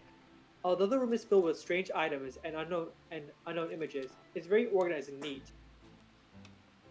As the students enter and find their seats, the teacher, Miss Hellaby, places a box on the table that sits in front of her in her room and pulls out a medal from the box and sets them on the table where everyone can see them. The room becomes quiet quite loud with students talking to each other. Hazel noticed Aurora sitting at one of the tables in front of the room. To avoid her, Hazel sits at one of the farthest tables. Hazel sees Althea enter the room. Althea's head is high as usual, but slight nervousness to her step. Oh. Althea. Althea sees Hazel about to give the same crooked smile she had when Crescenta is asked about her kingdom. Again, Althea is trying to appear as confident as she usually is, but something's off. Althea sits next to Hazel. Before Hazel can ask what's wrong, the teacher begins the lesson. Morning, students. Welcome to alchemy. Are you ready to learn? There's no response. Room remains quiet. Morning, students. The room does not quiet down. Hellaby tries to grab the student's attention. She's like, excuse me. And then everyone just stops. And then she's like, alchemy may not be a magic subject, but it still demands your respect. The room is finally quiet. Alchemy is not magic. It's a science. But it is just as important to learn about how the world around you and about how the world works and how to manipulate it when magic is not within you, but within the soil, or whatever we call it. For you royals, alchemy is not something you are born with, but something you have to be taught. It's accessible to anyone who puts in the time and hard work to understand it. It will come easily to some, but not to others. However, it will be one of your most useful skills when mastered. Now, are you ready to learn? Small unenthusiastic yes. Unenthusiastic yeses come from the students. Good. Now, before you learn how to manipulate the elements, you must learn about the elements themselves in all your kingdoms. For the first few weeks of class, we will be going through all the elements and correspondences of Cora and memorizing the alchemic symbols. She pulls out a bunch of heavy textbooks. And she's like, let me show you what alchemy can do. She basically shows like her being able to extract magic from something and create something else with it. And then Sinefa's like, was that really done without magic? And then Miss Hellaby's like, yes, amazing things can be done without magic. Without your magic, like your core magic. The Kingdom of Alchemy is proof of that. It is the only kingdom that lives without magic rulers, yet it is just as powerful. I assume most of you royals don't know much about the Alchemy Kingdom, or only know a few rumors. But this year, you all can learn more about them and their culture, since we have a new student who is from this kingdom. Everyone looks at Althea, and they suddenly realize why she's small, why she looks like a mortal, why she doesn't have heal emblems, why her hair is a normal human-looking color, and why her eyes are also normal-looking. Again, some of you may have trouble with alchemy. Don't be afraid to ask for help. I'm sure Althea would be happy to assist you. And then Althea stands up. As a royal from the Alchemy Kingdom, I have a mastery of this subject. And then Aurora says, does that mean you don't have any powers? Althea pauses and looks at Aurora. Miss Hellaby said that the Alchemy Kingdom lives without magic. Does that mean that you don't have any powers like us? Aurora says, Miss Hellaby said that the Alchemy Kingdom lives without magic. Does that mean that you don't have powers like us? Everyone stares at her with more and more anticipation from their looks. Althea knows only one answer will be accepted, but they all know that the answer is not the truth.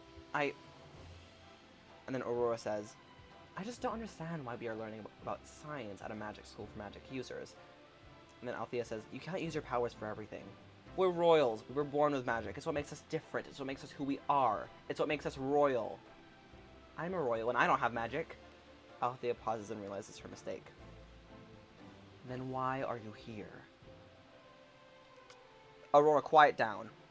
And then Celisa says, yeah, why are you here? You don't have any powers. What can you do at Sunnyside? Yeah. What can you... Yeah. Other students chime in and continue to prod Althea about her lack of magic. They start telling her to do some tricks and show if she can do anything like real magic, wondering where the actual royals of her kingdom are, because they're baffled by the fact that, like Mother Nature did not make royals in that kingdom, or whatever. They don't think she should be there. They just look down on her because she's a mortal, basically, with a crown, and her family is, like, in charge of the kingdom. Why should we have to be classmates with you? Can't you just go to a school with peasants? There's barely anything you can do anyway, so can't you do anything? Yeah, if you think you should be here, show us what you can do.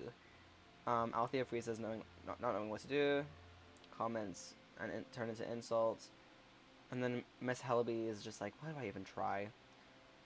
Hazel tries to help, and she's ready to stand up for Althea, but then Althea gets in. She says, I don't need to prove anything to you. I don't have magic, yet I am in the same school as you, taking the same classes as you, holding the same title as you. If you underestimate me and my kingdom, that's the mistake you have to live with, not me. Everything that you have, everything, your backpacks, your whatever, your chrysalids, your bubble cases, that all comes from my kingdom. We make that stuff. You would be nothing without us. Your families would not have what they have without us. And our allyship. Whatever. And then everyone just stops and shuts up. Althea picks up the medal, looks at the kingdom with her, at the class with her large smile and confident demeanor. She says, "So we're gonna learn alchemy here from a non-magic user, or are you guys too simple for that?"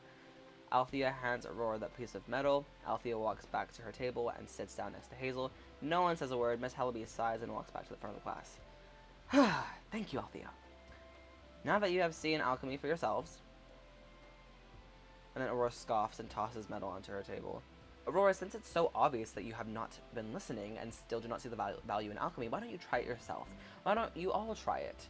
Maybe once you've all done it, you'll finally appreciate it. So first we're going to learn how to transform dull metal. Watch what I do. They do it. And then Althea's like, "Are royals always this stuck up?" And Hazel says, "Yeah, we can handle them. But we can handle them." And then Hazel's actually really good at it. And then Aurora's like struggling, and then Althea says, "You need any help?" And then Aurora says, "I got this. I'm a top student with the highest of grades." Well, you don't get a good grade in this class if you keep doing it like that. Come on. What's more important, your grades or your superiority complex? Aurora angrily growls and hands her piece of metal to Althea, and Althea giggles. Alright, all you gotta do is, they're just helping each other. Then Hazel gets a call from her mom and her dad. Well, wait. Yeah, she gets a call, so she's like, "Can I use the restroom?" And you can start reading the action line, Avi, from the start of scene 6, which is on page 22. Alright.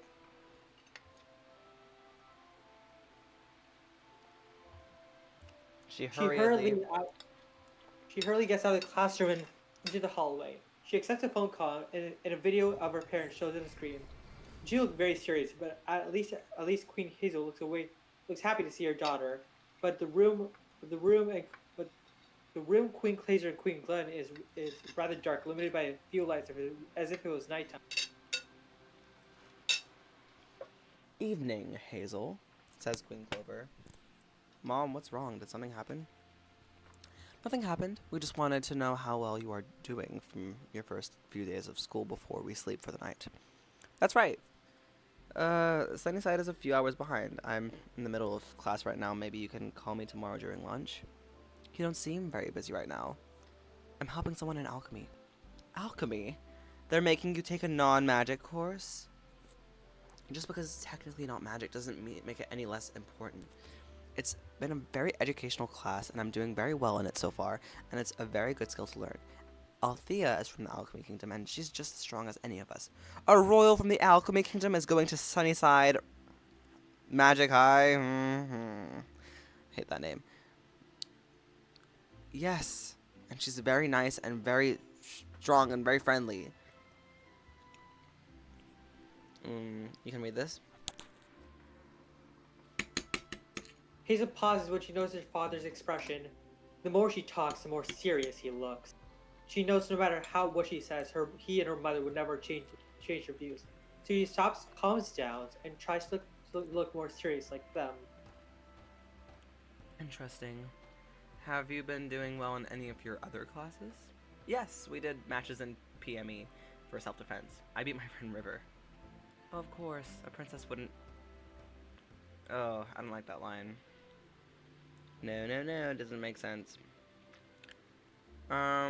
She just says something really, like... Sexist, but that doesn't yeah, make sense. But it doesn't make sense anymore in the world of Cora, exactly.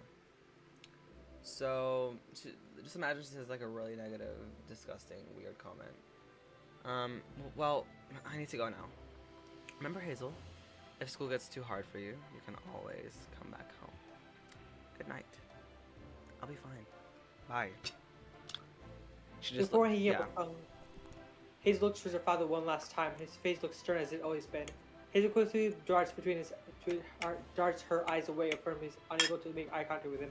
He hangs up the phone, takes a deep breath, and turns into an angry growl. The bell rings and the students start walking out of the classroom. As the student passes Hazel, he sees Althea in the crowd. Althea walks up to her and gives her a bright, confident smile. Thanks for all your help today. See you around, Hazel. And then Hey, Hazel. Althea waves a smiling goodbye. Hazel can't help but give her a smile and wave back. She shoves her phone in her pocket and sighs. She continues walking down the hallway. Today was actually one of the best days I've had since I got here. This is Hazel narration, by the way. I'm really glad I met Althea, and I can't wait to learn more about her. She's really cool. I'm glad I'm making new friends, although things have been pretty good with some of the other friends I've made here. I'm still really happy I have River to talk to whenever I feel down.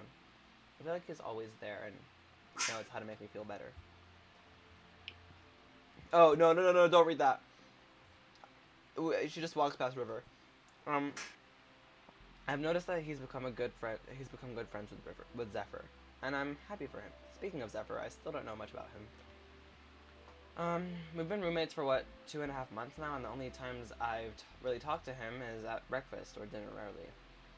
I do know that he's also been struggling with this magic, and River has always gave him a helping hand. We just see Zephyr saying, "Hey River, wait up!" And he walks past Glacier and Blaze, and Glacier looks a bit jealous. And Crescenta, even though I want to say that she's annoying and I hate her, I think she's starting to open up to me. And I don't know if we're even friends or not, but we'll see what happens. Abby?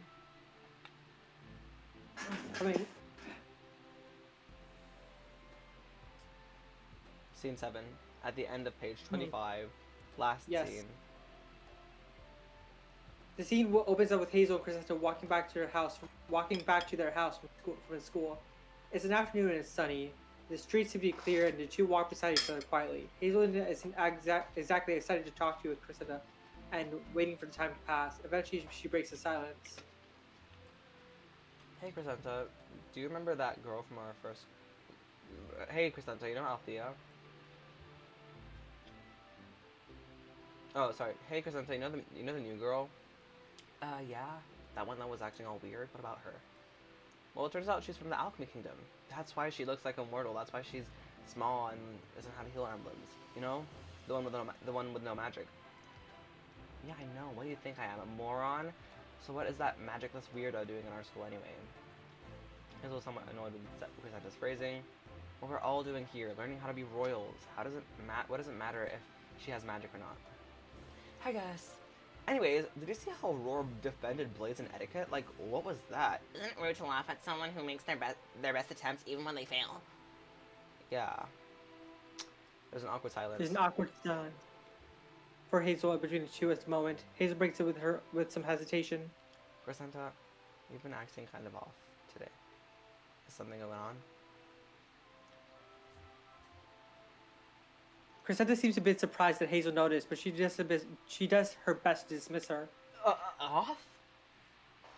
Hazel, let me remind you that I am perfect. Perfect. Every day I am as perfect, if not perfecter than the last. If there was something off, then I wouldn't be perfect.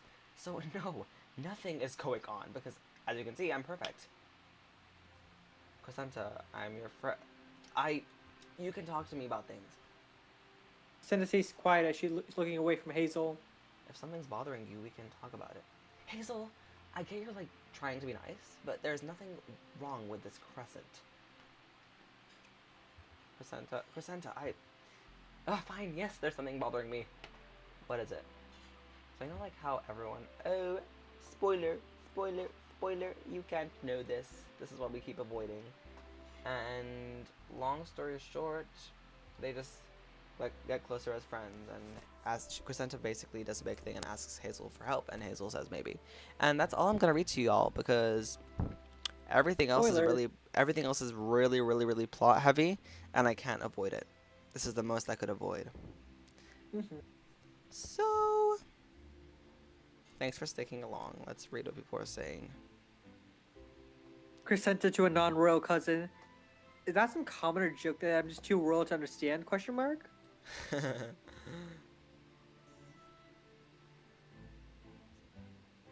Wait, that's question for the sci-fi that. the show. Would there be any space creatures in the show? Yes, of course. Well, technically, yeah, I guess. Mystical. Ivy's asking, what animation softwares do you use or recommend? Not Procreate Dreams. That's what I know. No. I'm currently using Clip Studio EX, which is on the expensive side. I know that Fire Alpaca has a animation thing to it, though I haven't used it before. But it's free. Trying to remember the other one. Toon Boom? Toon Boom? That's also a good one. Haven't used it. Also expensive, I think. It is.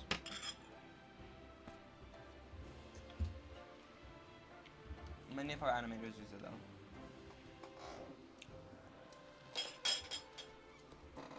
Our animators use Clip Studio or Toon Boom. Oh, Krita. I completely forgot Krita. Oh, Krita. I really like that art program. God bless your soul. That's like a complicated program. I don't like that one.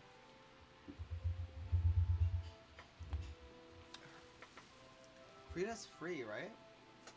Yep. No, actually it is good though. Open Tunes? Is OpenTunes free?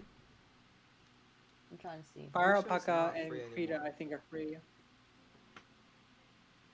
Fire Alpaca But I don't is think- free, but it's, let me just, I don't know y'all. If you want to draw, use Metabang. If you want to animate, I guess you can use Fire Alpaca, but it's not even that good. Open Tunes is free. Oh, then use OpenTunes.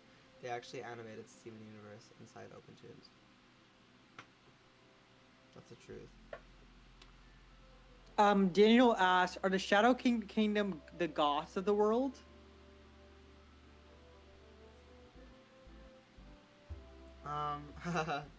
No, they're actually the opposite. They're the most happy-go-lucky people you'll ever meet. Oh. I feel like the Mind Kingdom are more goth-like, honestly. I mean, like, they look, yeah, 100%. But, I mean, they look goth-like because of their genetic features, because of the color of, like, the Shadow Kingdom. But, like, we have, like, a scene or something where, like, you know, Crescenta's, like, going to shake this person's hand from the Shadow Kingdom, and they look, like, so dark and creepy and scary, and like, they're looking down, there's a shadow on their face, and then suddenly they just bounce up and say, "Hi, it's nice to meet you. Oh my god, look at you, you look amazing." Just like, yeah, they're not, they're not like emo or whatever. If that makes sense.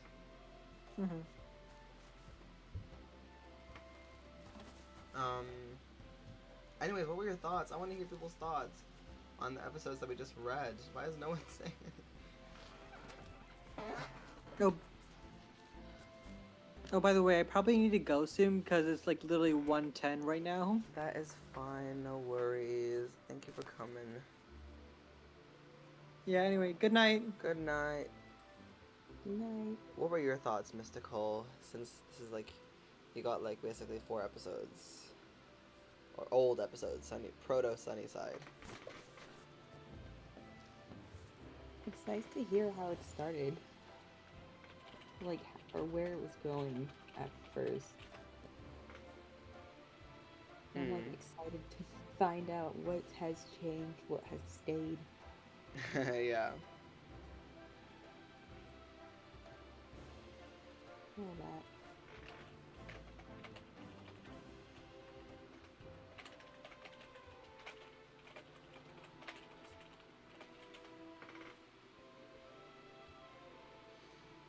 Yeah, I mean, the characterization is pretty much the same, except for Zephyr.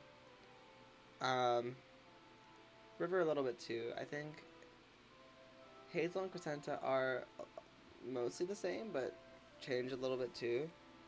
I guess the way we plot things out would be different. We would make it a little bit more dramatic, I guess. Make the most of the episodes, because we're also thinking about how much time we have now that we, and like budget and everything, now that we have a bigger vision, which is better because it helps us cut to the chase. There's a lot of like, not filler, but just like slower character development scenes that now looking back and just reading them, it's like, yeah, they can be cut out. I don't know why we thought we needed them so badly. that I just skipped past for y'all as well. And I feel like, you know, in some areas we really did not make the most of the world we had and like played with it. Like some of the ideas we have randomly in streams are super funny and cool, and I feel like we could totally implement into the actual scripts and should, and might have been like actually more interesting than the proto Sunnyside stuff that we wrote back then.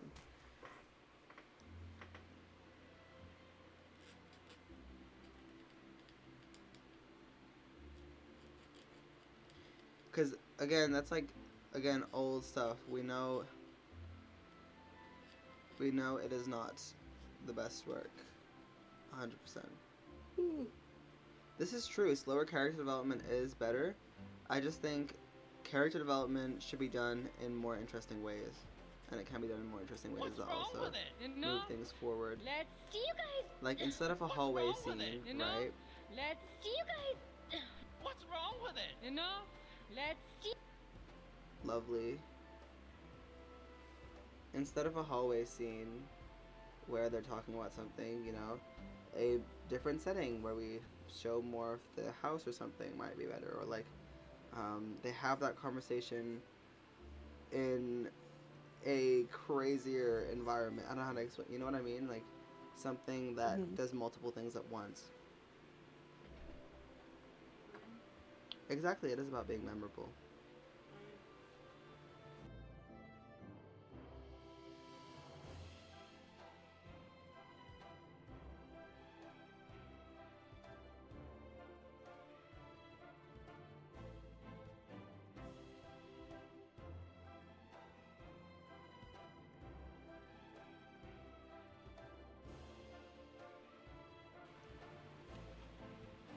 Anyways.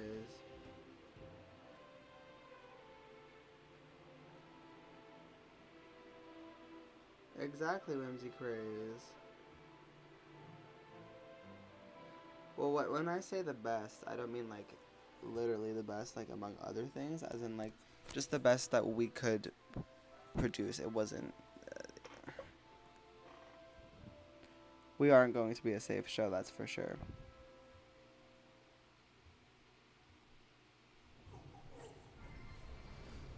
Well, what do you mean specifically when you say take risks?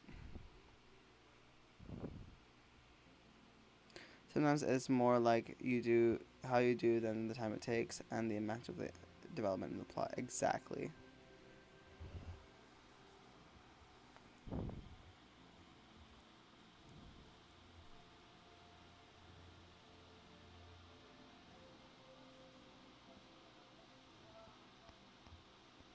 What's wrong with it? Enough.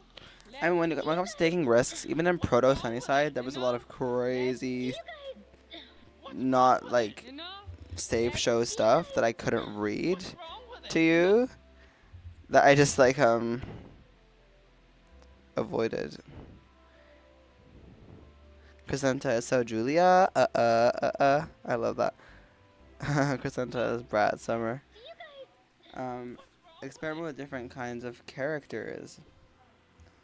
Totally. Yeah, I think that's another important one. I think. And in the new Sunnyside, we definitely do flesh everyone out a lot more, and there is a lot more variation.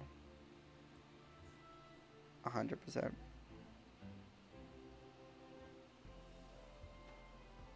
Think of Up from Pixar, yeah. Elaborate.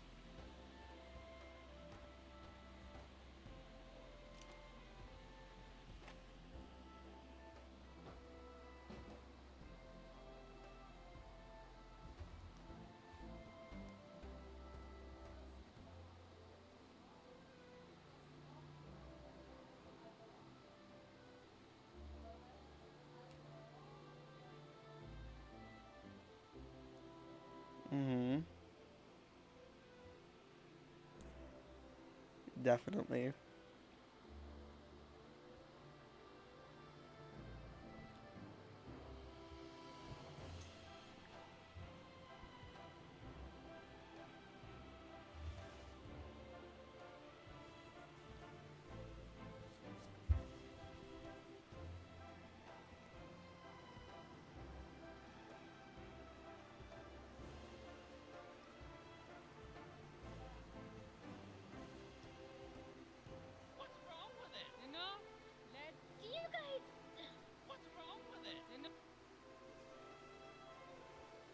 This is true. Because they experimented with stupid and fun things.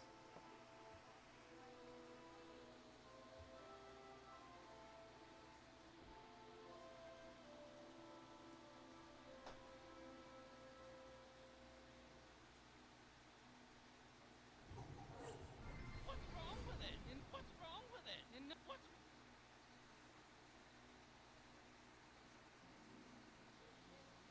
Also, Lackadaisy, 100%. I'm curious to see what you have to say.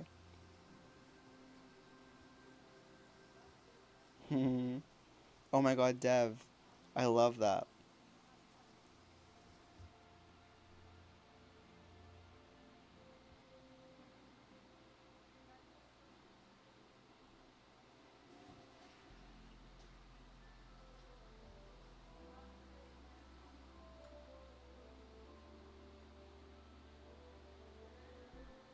A 100% Whimsy. wrong with it? And what's wrong with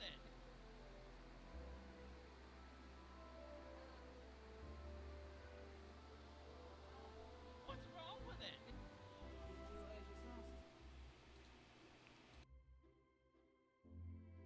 What's wrong with it?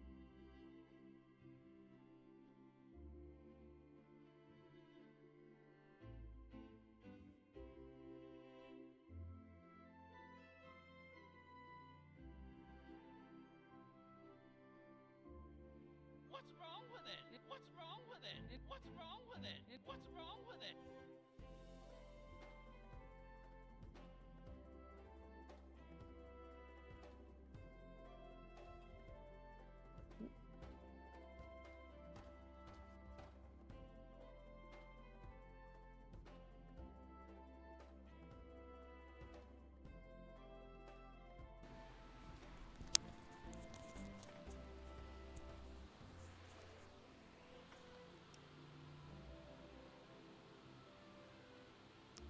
Whimsical insanity. I love that.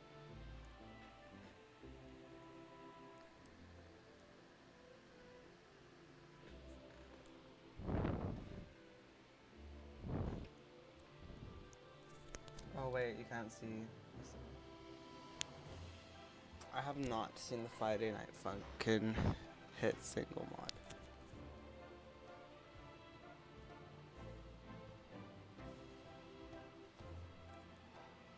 Oh, that one.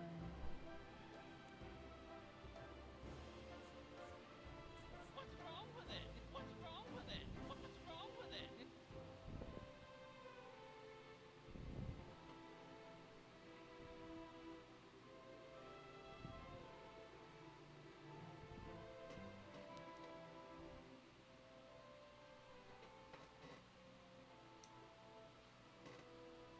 We should do a game night.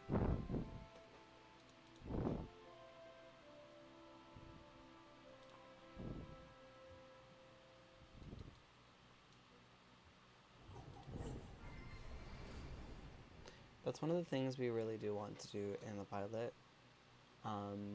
Just take things up a notch. You know? Really flesh things out, make things crazier. Take risks 100%. Now, I don't want to take it to a point where the show becomes something it's not, but within the, what is it called? Within the frame.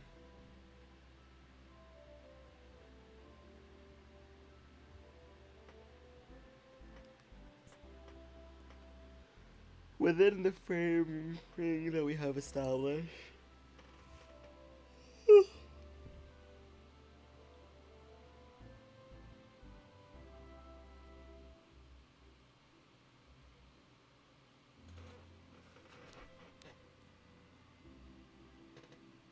what's wrong with it? And what's wrong with it? And what's wrong with it? And what's wrong with it? And what's wrong with it? And what's wrong with it? And what's wrong with it? Like, I think, like, I'm also gonna have us make River a bit of a gremlin.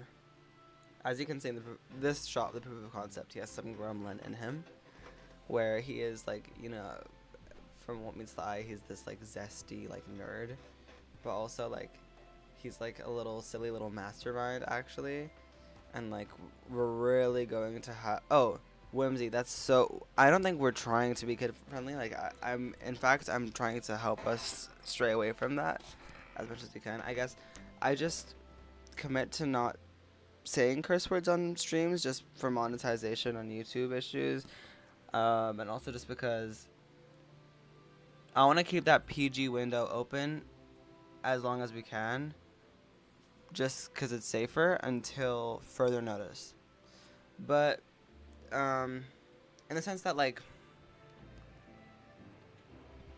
I guess there are a lot of people who just feel more comfortable, even adults, but like even in content like what we show and stuff, when it comes like even apart from swearing, like trust that the actual content of the show is not very child friendly at all.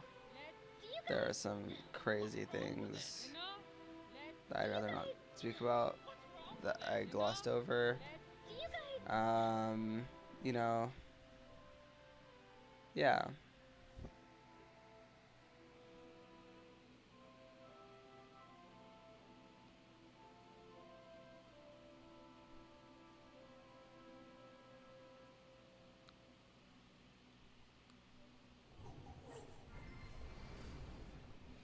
Whimsy, trust that Proto Sunnyside is not a reflection of what is to come.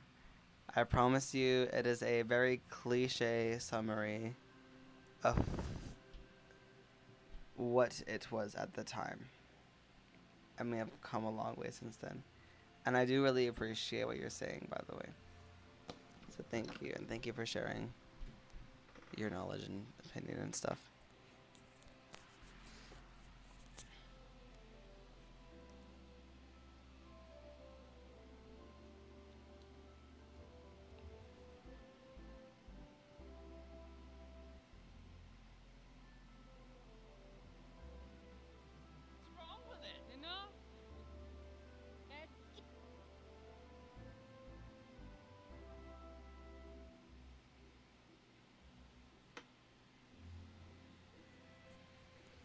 Is there some kind of prom?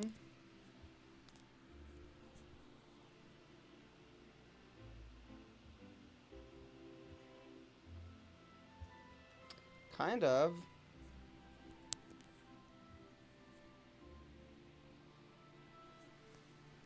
I do also think it is important, though,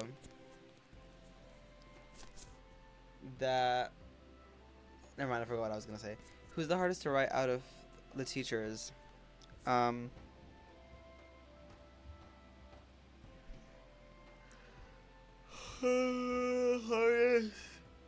Maybe Mr. Topaz, actually, funny enough. Were you surprised by that, Mystical? I thought he would have been easy. He's easy. Okay, that was actually really stupid. Never mind. It's not Mr. Topaz. It's Mr. Manor. But it's just that Mr. Topaz, I don't know. He's complex, and I don't know. And it's always a question of like how aggressive is he gonna be? How cliche is he gonna be? I don't know. But also Miss Isla is obviously like you need to have energy to write Miss Isla because there's so much weight in everything that she says, and it's very important. Every line of dialogue is important. So honestly, you know what? Maybe Isla. Because I always find myself going back and rewording things and making it have more of an impact. Is he a good uncle to Amethyst? Yes.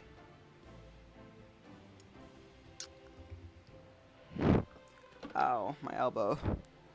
Ugh.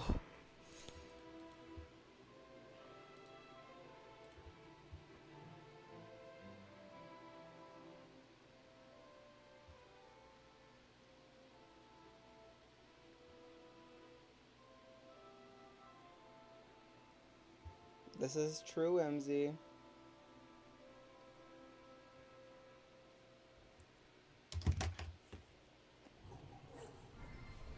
People should still be sympathizing with asshole character. Oh, with a-hole characters. Not even just like in like a like, oh, I feel bad for them tragic backstory way, but just in the sense that like, oh, okay, this makes sense. I kind of understand why they're coming at it from this angle. I understand why, you know, Aurora feels this way about Crescenta, or why she's saying what she's saying. In retrospect, like, to the point where, like, for example, even in your life, the antagonist in your life is the protagonist in their life. In their own life.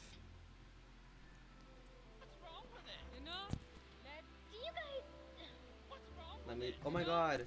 River is so good in this. The way he grabs his sash. Let me just look at that closer.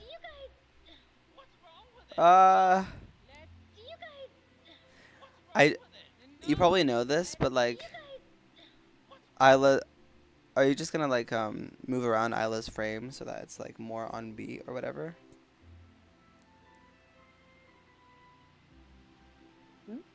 Wait, could you replay it?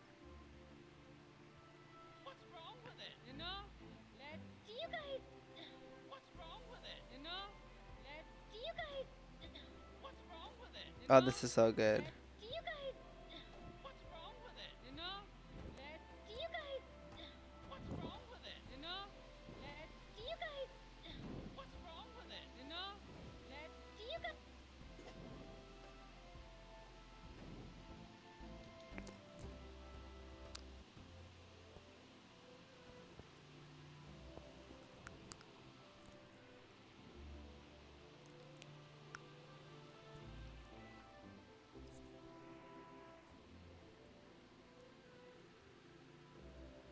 She didn't even get to do the teacher sitting on the desk thing. Oh, you wanted to do that? You wanted to have her be like, enough, let's, and then just sits down on the desk? Yeah, but then Crescenta talks again.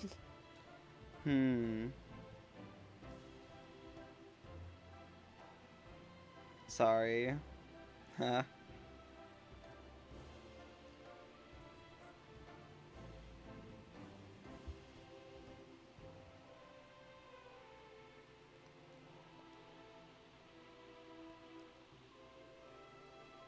Daniel said, any tips for young writers who want to write fantasy stories with good characters?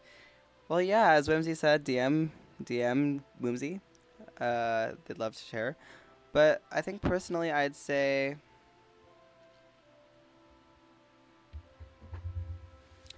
write what you know, but not in like an, oh, you can only write this and this and this way. But keep your theme in mind. This is personally the stories that I like, and again, this is from my perspective. But again, yes, have a theme in mind that really relates to you and that you feel strongly about, and build your fantasy world around that. I think the fantasy worlds that stick out to me the most are the ones that do feel metaphorical in some way, or even just like the way they're executed, especially with like the characters within them, is like one big metaphor for something, and is consistent with the theme. I'd say let your inner child run free and have fun. Flesh out your world, make it its own thing, make it so fleshed out that you can imagine so many fun different scenarios inside of it. Make it a good story. Well, it doesn't have to be the story engine, but like something within that world will have to be the story engine, obviously. So make it a good engine for the story engine.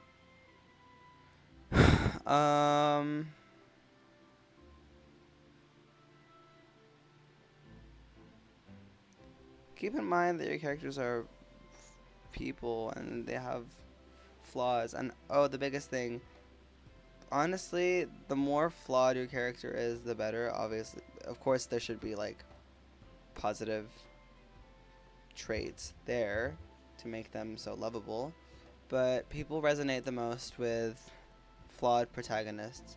You resonate the most with flawed protagonists. I do, you know.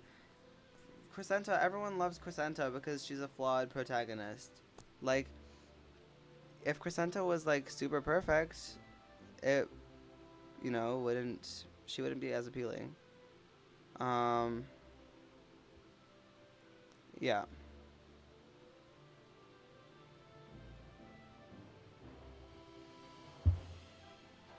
What do you want to say, Whimsy? Yap your little heart out.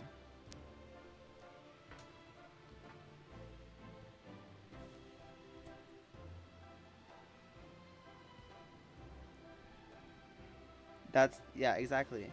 No one wants to see a Mary Sue.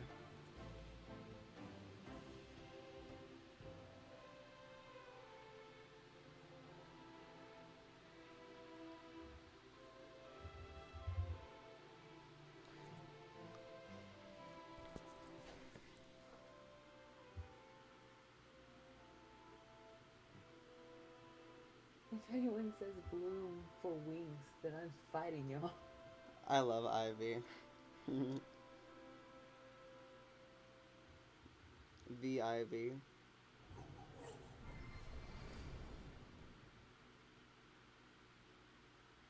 Well, the flaws should, of course, like, make sense.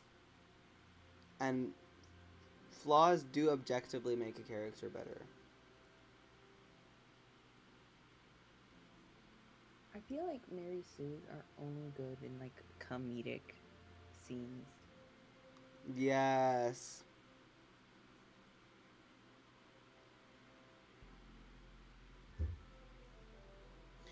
The flaws should feel a little bit yin-yangy because that's how it works in real life. Like, people who are less outspoken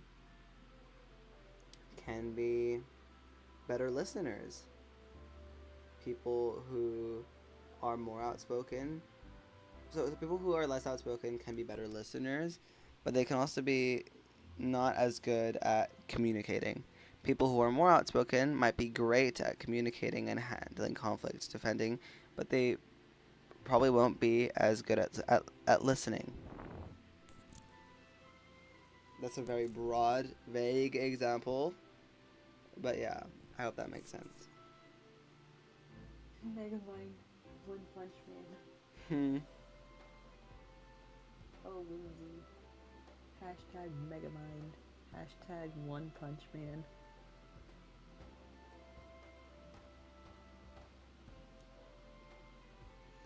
Maybe Ivy, I don't know. Don't forget that other anime that I don't remember. Hold on, I know it exists. He has pink hair. And he's like the most ridiculous. Psyche K. Oh.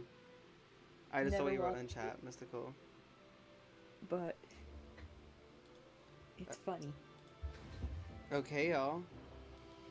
Well, I think we've borderlined like the longest. Can I just check if this is the longest stream yet? Rosalie, you just joined. Totally make fun of cliches. But also use cliches to your advantage, because a lot of cliches are cliches for a reason, and I stand by that. Or around 4 hours. Spin a cliche on its head. That's what I tried. That's what I meant with like, oh, the gothy Shadow Kingdom Royal, and not actually being like whatever.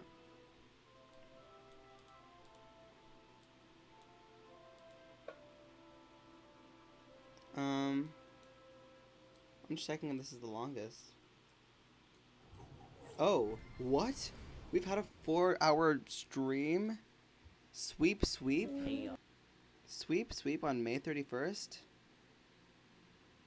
Oh, because that was also Bree, not just you. Well, this is the longest you've gone for. Without anyone else joining in the middle of the stream and staying. Wow. This is the longest stream for one assignment, I guess. How do you feel, Mystical? You've made so much progress on this assignment. Are you proud? Absolutely. Exactly. Also, I love that, Ivy. Anyways, thank you all so much for watching. We had some intellectual discussions. And can everyone just praise Mystical? Thank you, Mystical. Thank you for taking us on this new journey of a new assignment. Thank you guys for watching. Thank you for watching. Rest well. Glaze Mystical now.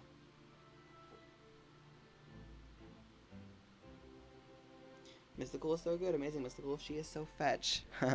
Mystical is so Julia.